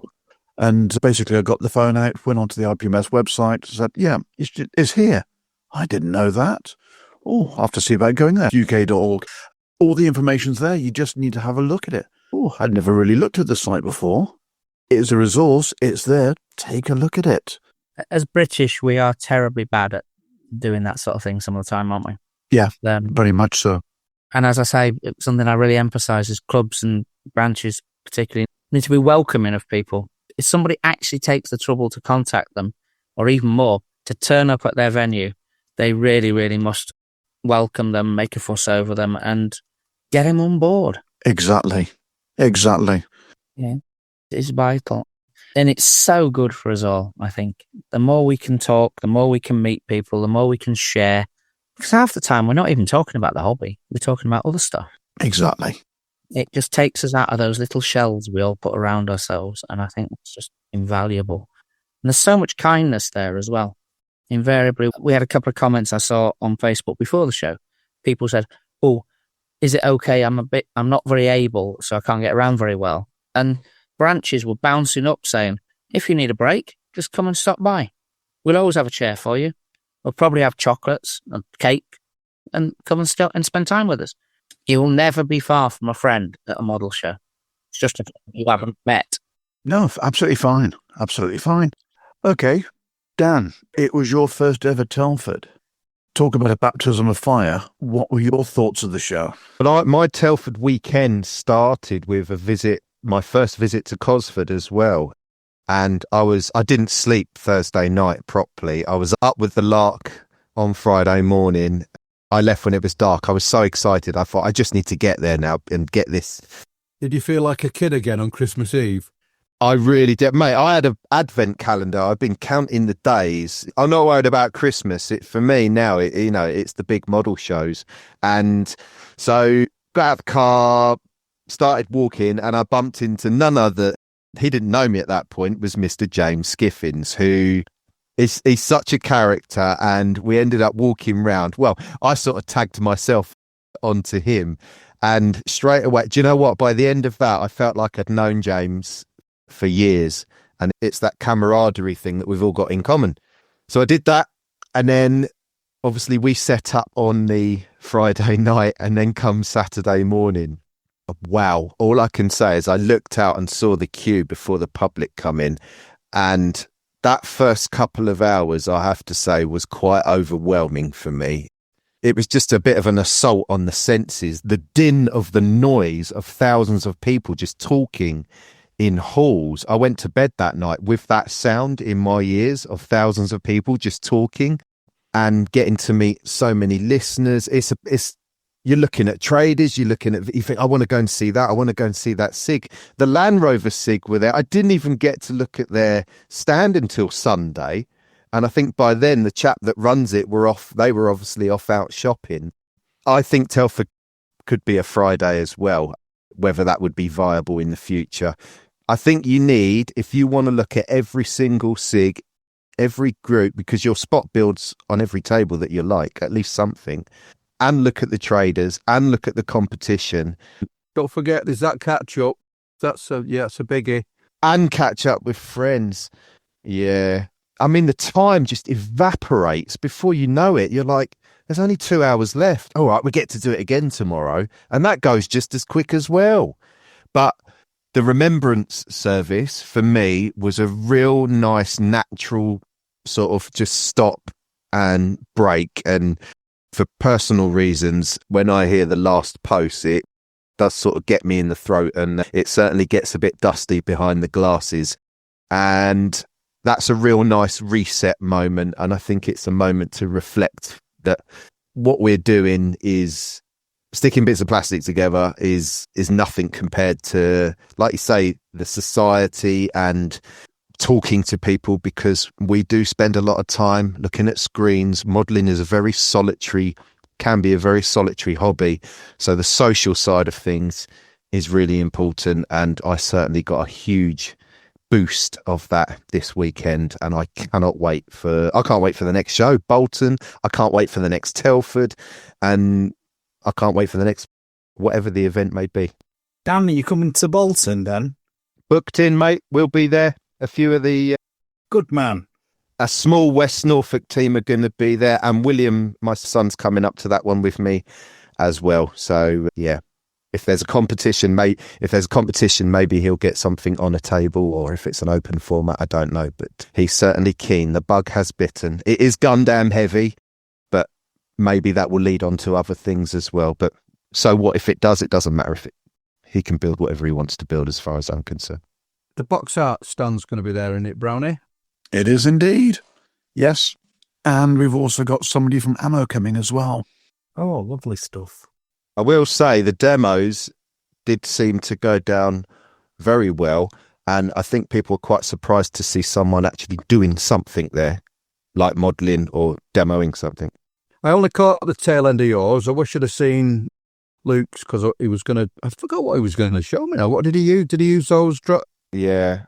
With the product that I was demoing, I was supposed to have a practice before the Saturday, and someone in my club said to me, don't practice, just use it for the first time there, which was a bit of a risk, but I thought but someone looking at it, it would be the first time that they would use it. So, I mean, I was a bit shaky, I have to say. The first time I tried it, I was a bit nervous when you've got all those people sort of staring at you.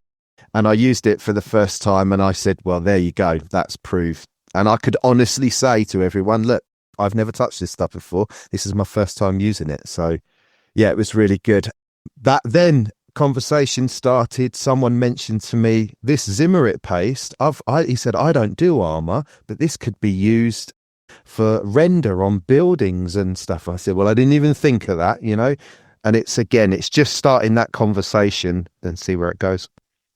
Yeah. Didn't you say you could buy, if you could get the paste on its own, would be a really good thing as well? You can buy the paste on its own. You don't have to buy it in a set. Whether ammo have considered for it to be used for texturing, I think you could probably even use it as a base mud texture as well if you wanted to, because it's got quite a working time with it, and then you can chip it and all the rest of it. But yeah, very good. But yeah, I loved it, and I can't wait for the next one. Okay. Nevs, what was your thoughts of the show? Well, I was thinking before, Paul, when you said there weren't that many youngsters, this is my 4th Telford in a row, 5th overall. Normally when I come, it's which shade of grey am I looking at in terms of the age demographic. But this year, I felt there were so many people of my age, and I'm not talking teenagers, I'm talking guys in the mid-20s, who seemed to be taking an active interest as they were going past. Yeah, like you're saying, a lot of these people coming from the Games Workshop kind of side, or maybe from the Gundam side, but you can be talking about scale aircraft, scale tanks, whatever it is, and they know what you're talking about. So that was, to me, that was encouraging, that I did see quite a lot of guys in the mid-20s. And like you were saying as well, the women that we were talking to at the podcast, they weren't there because they were like a deer in headlights that had been left by the husband. They were there because they were genuinely taking an interest in the hobby. Absolutely. So that was great to see as well. Keeping an eye on what he's spending. Absolutely. Some awesome lady modelers out there. Yes. What they do and how they do it. 1 or 2 SIG leaders, ladies, that I know of. The second placed SIG is led by a lady. That's the really wild SIG, green looking SIG. The branch I always mention, who won't let me go if I can say something that way, Farnborough, their branch sec is a lady. Isn't the chair of Manchester? I think you might be right. Yes. Karen. Yes, of course. Sorry. Thick there, yes. Can never quite remember who's who, but yeah. You know, so for what sounds like a totally male hobby, there are a number of ladies in there who are participating heavily and in whatever way, and that's great. You know, it really doesn't matter. If you've got fingers, you can make a model. Well, you don't even need sight, because there was actually one of the groups there. I've forgotten the name of the charity, and I do apologise, but there was actually a blind modelling group present. Was that part of Models for Heroes? No, it wasn't. It was a different one, and I've completely forgotten the name of it, and I do apologise. I will try and find it out, and I'll put it into the show notes, but there was a scale modelling group there for blind people, and they actually had some reasonable builds. And it's a case of, I can't even do it, and I'm reasonably able-bodied. So to actually see blind people have actually done something, it was incredible.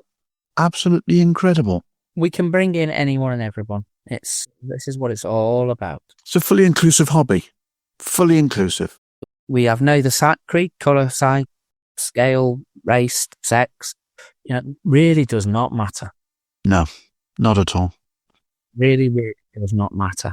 It's one of the few things we can do that shares everybody is equal. It's strange, isn't it, that the thing we all stick together and paint and display, it's all, well, majority killing machines, yet, you know, what we do, what we're generally, everybody's, you know, like you say, very friendly. It's a complete anathema to what we do, really. What I would also say, and it's an argument I hear and know of from the wargaming side of the hobby to some degree as well. It means we tend to know what we're looking at, and we know how horrible wars and military actions can be.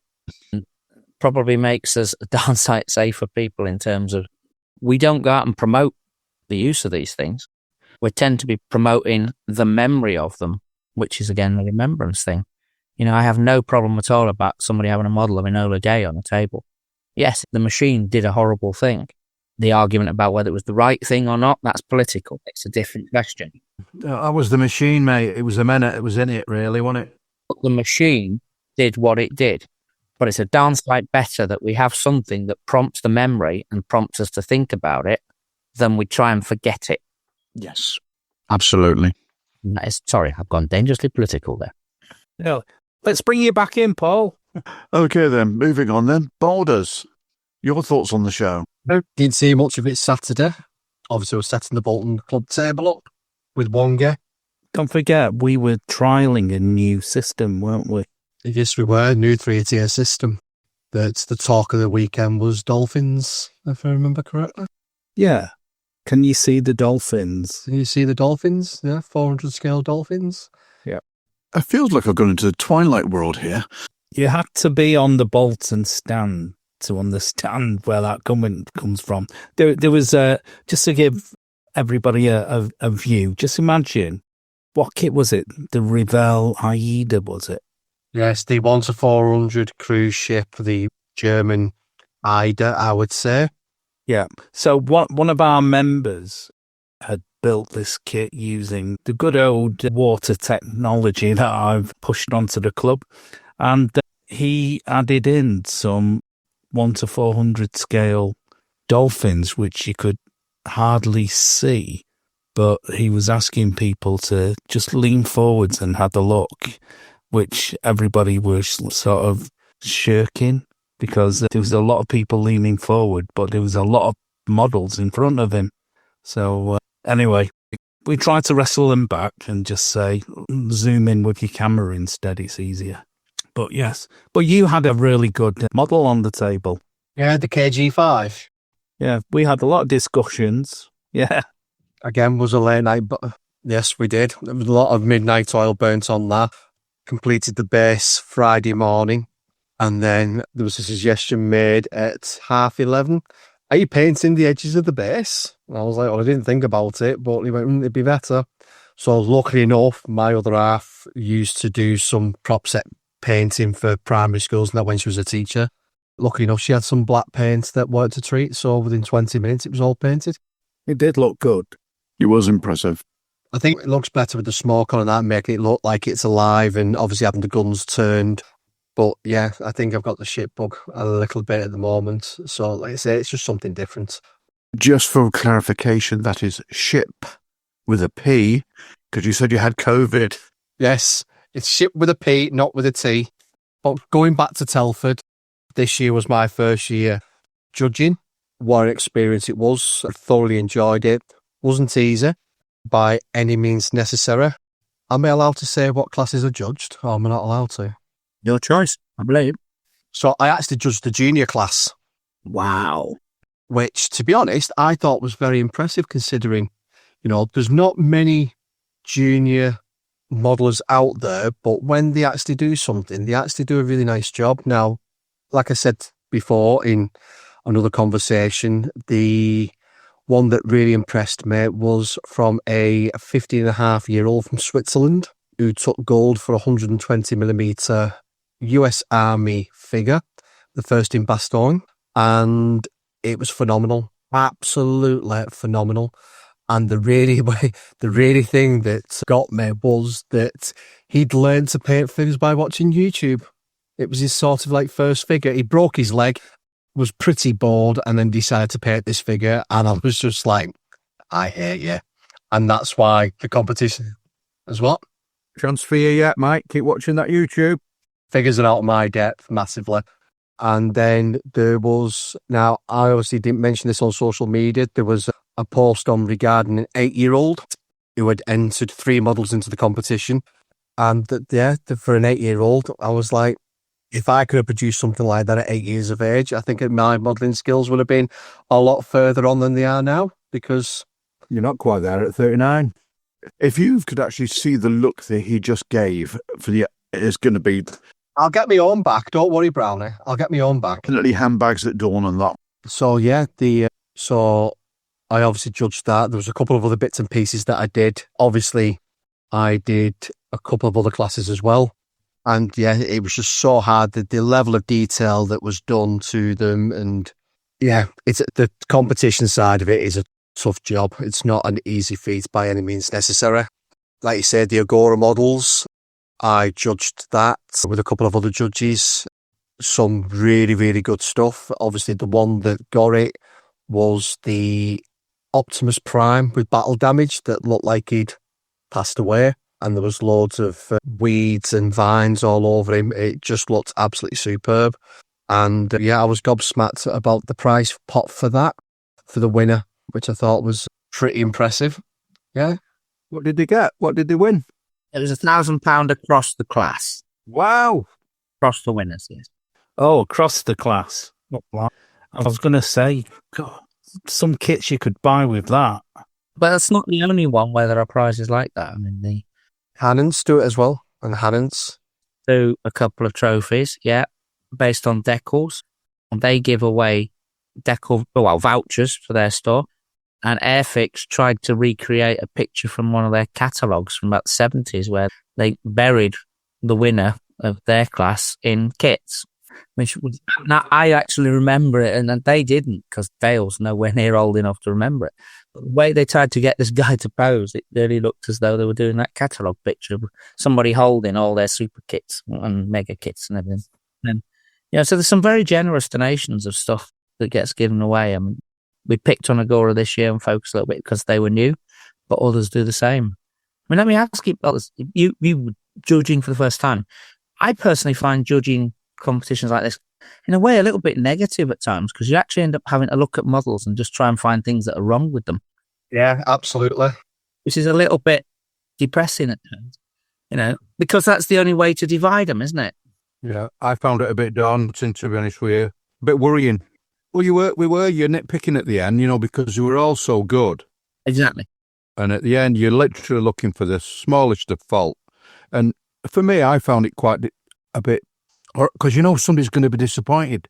That's the killer. And I was dreading it if anybody was going to come and ask for a bit of feedback or something like that. I can honestly say I've heard no criticism of judging at all whatsoever this year. No, that should never have won. That, which is almost again unheard of. It's usual to have some chafing going on that something shouldn't have won and whatever. And the bit I'm most focused on judging myself is the branches and SIGs. That's the one I lead the judging on. And I'm pleased to say that the Land Rover guys who won it on the SIG display, it was pretty much by acclaim when the prize was announced to them that the room agreed. Had a great job. It was impressive. It was very impressive. And just a 6-foot table. You have to be big to win. So, I think this year, as I say, I heard no criticisms of any of the judging. It's not to say there haven't been, or I just haven't heard them, but nothing's dropped in my inbox yet or come to my attention. So I think it was a real success.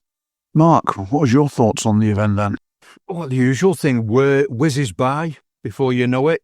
I enjoyed being on the Beyond the Box Art stand. I thought it was really good. I enjoyed having some good chinwags with people that enjoyed listening to us and people we'd interviewed over the past few months. That was great. The show itself, I enjoyed the walkabouts because I thought it was pleasantly full, if you want to call it that way. It was great not bumping into people, all that kind of stuff again. And it was great seeing all the old mates, all the old pals from previous years down the line. People have not. There's a lot there that I only see at Telford, and I always look forward to that. And I always find I've got the last hour on the Sunday night or the last bit of the afternoon to go and actually do a bit of shopping this time, And listen to you guys talking there, I'm thinking, I didn't see that and I didn't see that. But because there's so much I probably missed, you can't see it all. You literally cannot see everything. But yeah, I thoroughly enjoyed it. Yeah, it's good. The judging, first time I judged, I found it a bit daunting. It wasn't as bad as I expected, in a way. It was just, one of the things that was a little bit weird was trying to get us all to agree on stuff, because we all had different ideas of what was good and bad. And then, and then it came to the nitpicking. Then it came down to that wing's a bit lower than that, or that landing gear's towed in a little bit and that one's not.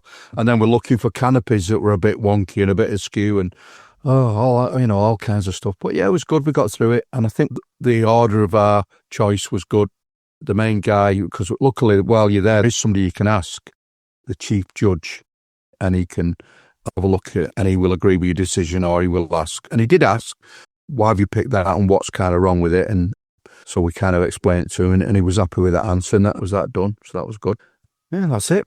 Yeah, another Telford, another year done, and it felt like it's like you get there on a Friday, all buzzing, and the next thing you know, you're going home on a Sunday. And, well, hang on, where's the bit in the middle gone? Very much so. I must admit that virtually sums up my Telford, to be honest. It was a blur from when we arrived Friday afternoon to actually set up, and the time just dissolved. It literally dissolved. But the interactions and all the benchmates on the stand and the amount of displays that I actually had time to go and have a look at, etc., as I was running from one place to another to try and actually organise things and to catch up with people. But there was some bits which you guys haven't covered already, rather than going over our old ground again. But there was a lot of kit announcements, which was fantastic for Telford, and also some stuff that was sort of hidden away, which had been announced earlier, but no one actually really noticed. Trumpeter had a sample of their new 148th Buccaneer S2D on the stand, which a lot of people didn't actually spot or see, and I only spotted it by accident. That looks like a fantastic kit when it actually comes out on the market, and it's just interesting how, after we waited so long for a Buccaneer and that scale to come out, suddenly, like buses, twos come along in very short succession. And one of the things, this is what I alluded to earlier on, was there was an announcement in Australia at Scale ACT for Qatari bringing out a 148th P47D Razorback, which was absolutely fantastic. Great subject. But what a lot of people didn't spot was on the Qatari stand at Telford is the announcement of the 132nd BF109E. And I think it's the first time a manufacturer has actually released kits on the opposite side of the globe at the same time. And Mark said, do you realise you're the first person to actually spot that? So they took the decision not to actually announce it on any of their socials, etc., and just see how long it took for people to actually realise what was going on. Everyone was concentrating, obviously, for the time difference. The Thunderbolt was actually announced first, but there was literally just leaflets on the Qatari stand. And Mark, we come back on an episode of the Two's Time to actually have a quick chat about it, but he said, yeah, the announcement of the 109, we literally just left the leaflets on the stand to see how long it took for people to spot it. But yes, power to the elbow. And of course, that wasn't the only 109 that was announced for the weekend, because good old Airfix have come along with a 124th BF109G. It's like a Live Aid, isn't it? Yeah. Anyway. Absolutely true. I wasn't gonna buy that, and now I think we had a little chat about that, and initially, the big hoo-ha of, what's it going to be? And then when they actually announced it, there's a bit of a, is it? And when you actually go and look at it in the real world, it's actually a bloody decent kit. It is nice. Mark your week. But this is a very good point for me to actually say we'll pause the conversation here, and I shall play in the interview I took with Dale from Airfix and talking about the 109.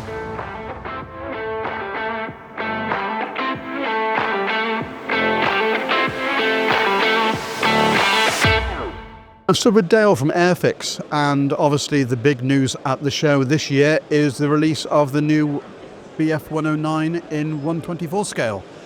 Indeed, yes. So new tool, 24 scale, BF109 G5, G6, 504 parts, something like that. I'm sort of slowly getting very tired this afternoon. Not 410? No. Yeah, and the kit is actually packed full of detail. We LiDAR scanned a number of examples across Europe, including the engine on its own. When we walked into somewhere to do some research on that particular kit, they had the engine out. and sat on some framing, and we were like, that was helpful. We were going to take this opportunity to live scan the hell out of this thing, and I think, I mean, for those of you that have been at the show today and seen the engine sat on its own, the 24 scale and the upscaled one that our engineers have played around with, you look at that alone and go, yeah, they've gone to town on that. So yeah, it's gone down really well, and I'm looking forward to getting product out into the market. So who's the designer on this kit? Matt. Okay. So Matt's been with the business now for, it must be getting on 15 years or something like that. Okay. I joined before him, but I left, so he's done more years than me. But no, Matt's a great lad. He was promoted about 12 months ago to development manager, and this was his last ever kit design for us. Oh. Yeah, because of his promotion. Gotcha. So yeah, nothing negative, but he's never designed a 24 scale kit before. Mm-hmm. I think you've got to have a certain frame of mind. He wanted to do the 109. He wanted to have a crack at a 24 scale. There was no doubting that it was never going to be an amazing looking product. And then he was given this promotion, quite rightly so, and it's all fallen into place for him. So I think he's a very, very happy man today. His baby is out in the open. Now, looking at the deco sheet, the options you've got for the kit, you've actually got 3 schemes for the same airframe? Yes, yeah. Plus also the RAF stroke Air Ministry VX101 109G6 Trop. Yeah, that is one of the 3 that's from the same airframe. Okay. Yeah, so there's 5 schemes in total. Yeah. There's a number of variant kit parts included as well, so which makes it interesting. But the 5 schemes, 3 of them are the same airframe. Mm-hmm. It was a 109 operating down Italy over the Med, etc. Yeah. So we've got pre-capture. We've got captured by the Americans, so there's a big star on the side. And then once the Americans finished ragging it around the skies of Italy, the RAF were then given it. And so then it had this amazing RAF looking scheme, which I must admit is my favourite, but I would change the canopy. And then there's 2 other German schemes that are quite different, and there's like a high altitude type scheme. We've included cockpit parts for a high altitude BF109 as well. So yeah, it is packed. Absolutely. Just a pity VX101 didn't actually survive the war, because it actually had a landing accident at Ford in 1944 from memory. Right, I'm not going to pretend that I know that, but yeah, I'm sure that given that the RAF were the last to operate, if it still existed, it would be a Hendon or Cosford somewhere. Exactly. So, yeah, a shame. A beautiful looking aircraft. But also in the kit, a little bit of a departure. You did it partially with the Lysander, or aftermarket canopy masks. You've actually included masks not only for the perspex, but markings as well? Yes, so contrary to popular belief, we do listen to people, and a lot of us are modelers at heart as well. So it's not a case of not wanting to do something, it's a case of making sure that we've got the resources to do something properly. We've wanted to do masking sets for a little while. It was fine, and it was all about finding the best way of doing it. Yep. We stopped sending out sample kits to third parties, press, anyone before the kit release. Because of that then meant that anyone wanting to use masking sets or etch parts or anything like that, no one had developed them until a couple of months later. So it was sort of a position where we could then own any aftermarket that we wanted to. Yes. And then the noise of people asking for masking sets grew, which is lovely. Yeah. We've worked with our friends Cartograph to develop something. They've never made masking sets before, but we know anything that they turn their hand to is amazing quality. So we've worked with them to develop something. They've done an amazing job. There was quite a gap between releasing Lysander, the kit, and then the masking set. It was never meant to be that long, but sometimes these things take a little bit longer. Both parties have learned a lot from the Lysander masking set, which have gone down extremely well. Some of the comments I've seen on socials and stuff like that has been made. I haven't got a Lysander, but I want to use a masking set, so I've bought a Lysander. Okay, logical. That's great. Yeah. That's amazing. Instead of thinking, I've bought the kit, so I need to buy the masking set, so I now need to go and buy the kit, which is obviously few people are going to be like that, but that was amazing. Once we've proven, there's plenty of people doing masking sets, but once internally we've worked out the best way of doing it, because it was new for us, then we decided to add it into the 109. And we've used the biggest sheet our suppliers can get their hands on for the 109. So it's included in the kit, which a lot of people have asked for. So the masking set in the kit includes exterior clear part masks. It also includes painting masks for the 2 different nose cone spirals. Okay. And some crosses on the side. Why the crosses on the side? The crosses on the side of the airframes weren't painted in a solid black colour. Actually, some of them were like a really dark grey that matched the paint elsewhere in the aircraft. Yeah. So, yes, we could manufacture a decal to match a particular colour, but when the modeller comes to making it... It's got to match. They've now got to match whatever paint brand they use to a decal colour, and that is never going to look right. So we decided that actually that was the best option. There are crosses in the kit if you want to use that, whatever. So that's how we ended up like that. It's amazing how big nose cone spirals take on a masking set. So that we'd made that decision, that gone in the set. I then wanted to release a masking set on its own. To be honest, more as a spare part than anything else, because no one needs to go and buy one because it's already in the kit. But if someone messes their clear part masking set up, what do they do? And it's going to be quite tricky for our spare team to start cutting out. I'm missing whatever single mask from this kit. It's never going to go well. So we decided to do that. The masking set is the same size as the Lysander, would you believe, when it's just the clear parts. Right. Of the kit. Okay. And then we had space to do the interior masks. So if you want to mask the interior of your 109 cockpit, you do need to go and buy the extra set. If you're not fussed about that, you never do, then you don't. If you mess your clear part mask up from the kit, then you have an option there. So that's why we've ended up with both, which is new, it's amazing. Well, yeah, absolutely. And also, with what you've actually done with the 109, is this going to be a trait now for future releases to actually put masks in the box? It certainly is our intention. Now, I'm not going to say it's going to be in every single kit from a certain series, from a certain price point upwards or whatever. There will certainly be some kits that deserve it in 72nd scale, in 48 scale, in 24 scale. So we're going to choose it based on kit by kit. Obviously, it is price dependent as well. I don't want masking sets to increase the base cost of a kit. Well, it does increase the base cost of a kit, but I don't want it to increase the retail price point of a kit. So that's something that we've just got to think of more added value than anything else. Okay. So yes, we do intend to. When you'll see the next one, right now I can't tell you, and what it would be I can't tell you.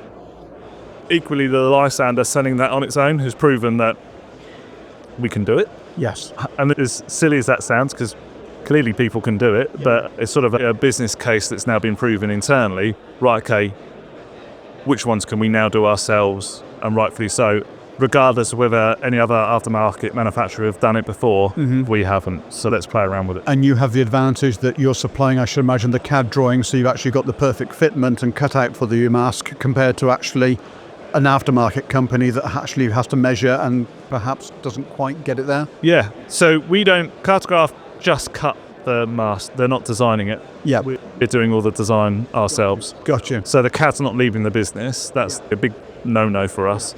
Obviously it's IP, and the designer of that kit, if they're still in the business, they are then walking through the mask cutting development to make sure that they've got the right things, it's flattened properly, etc., etc. So that's a massive positive that only we can own of our kits, because only we've got the CAD.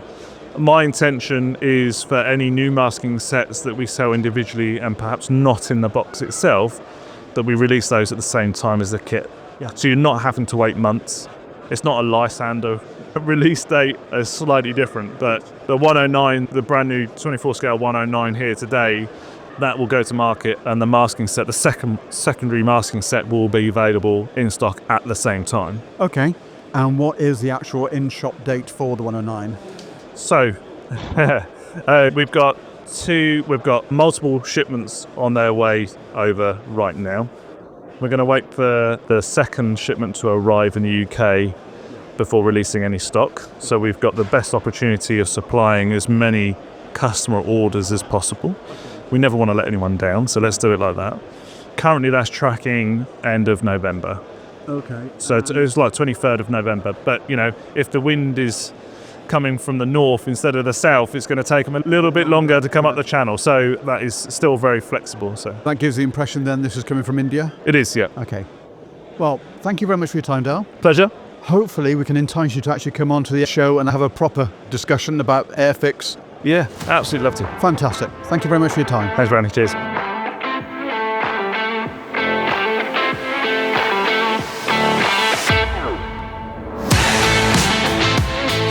That just about wraps up our Tales of Telford and obviously the summary of what happened on the show.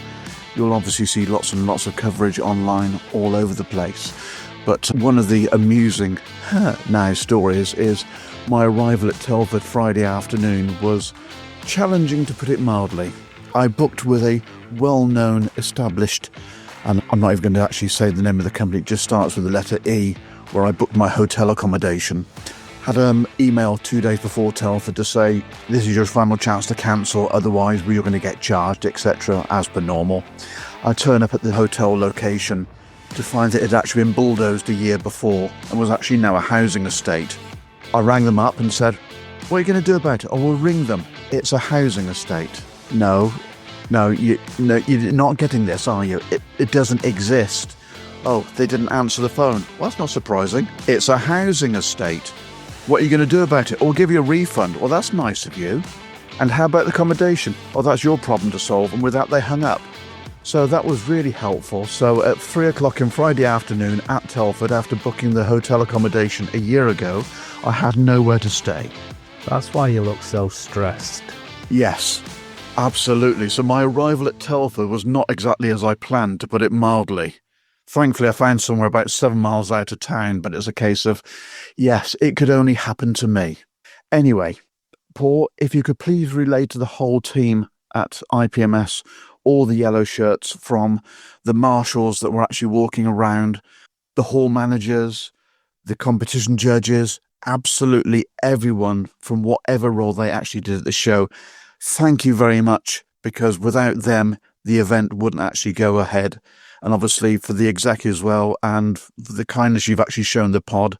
Thank you. Everyone who actually attended. I didn't hear a bad word over the weekend about any aspect of the show at all. So if you could relay that for us, please, that would be appreciated. Absolute pleasure. And thank you so much. You know, welcome into the IPMS family. I think you're going to be part of it for many years to come by the sounds of it. You know, we look forward to working with you in different ways. So please, thank you to what you do. And no, I'll make sure everybody hears this. And thanks again. It's an absolute pleasure, Paul, and you can guarantee if you can give us the space as we had this year, that'll be absolutely fantastic, and get Rich to actually pencil us in. That'd be brilliant. Anyway, with that, thank you very much. And as I alluded to earlier in the show, please listen to what we're about to play out. It's the whole of the remembrance service. Yes, we're going to play out silence, but during that time, please just contemplate what those people actually gave during the conflicts over the years. And this is what the whole event is about. So from us, thank you very much for listening. We'll be back to you again in a couple of weeks' time.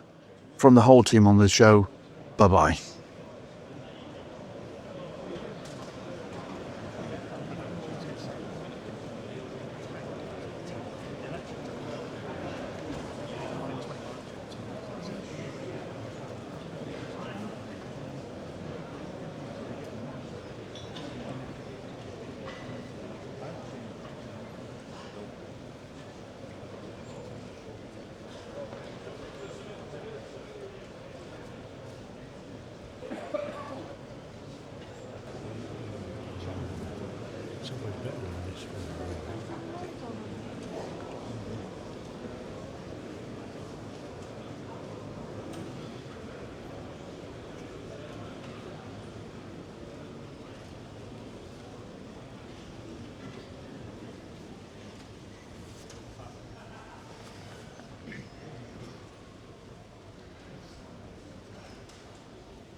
All right.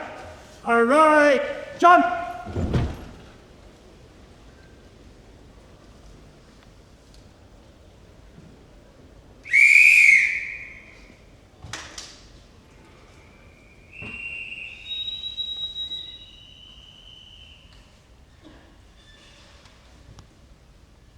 They shall grow not old, as we that are let troll. Age shall not weary them, nor the years condemn. At the going down of the sun, and in the morning, we will remember them.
When you go home, tell them of us and say, for your tomorrow, we gave our today.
All right.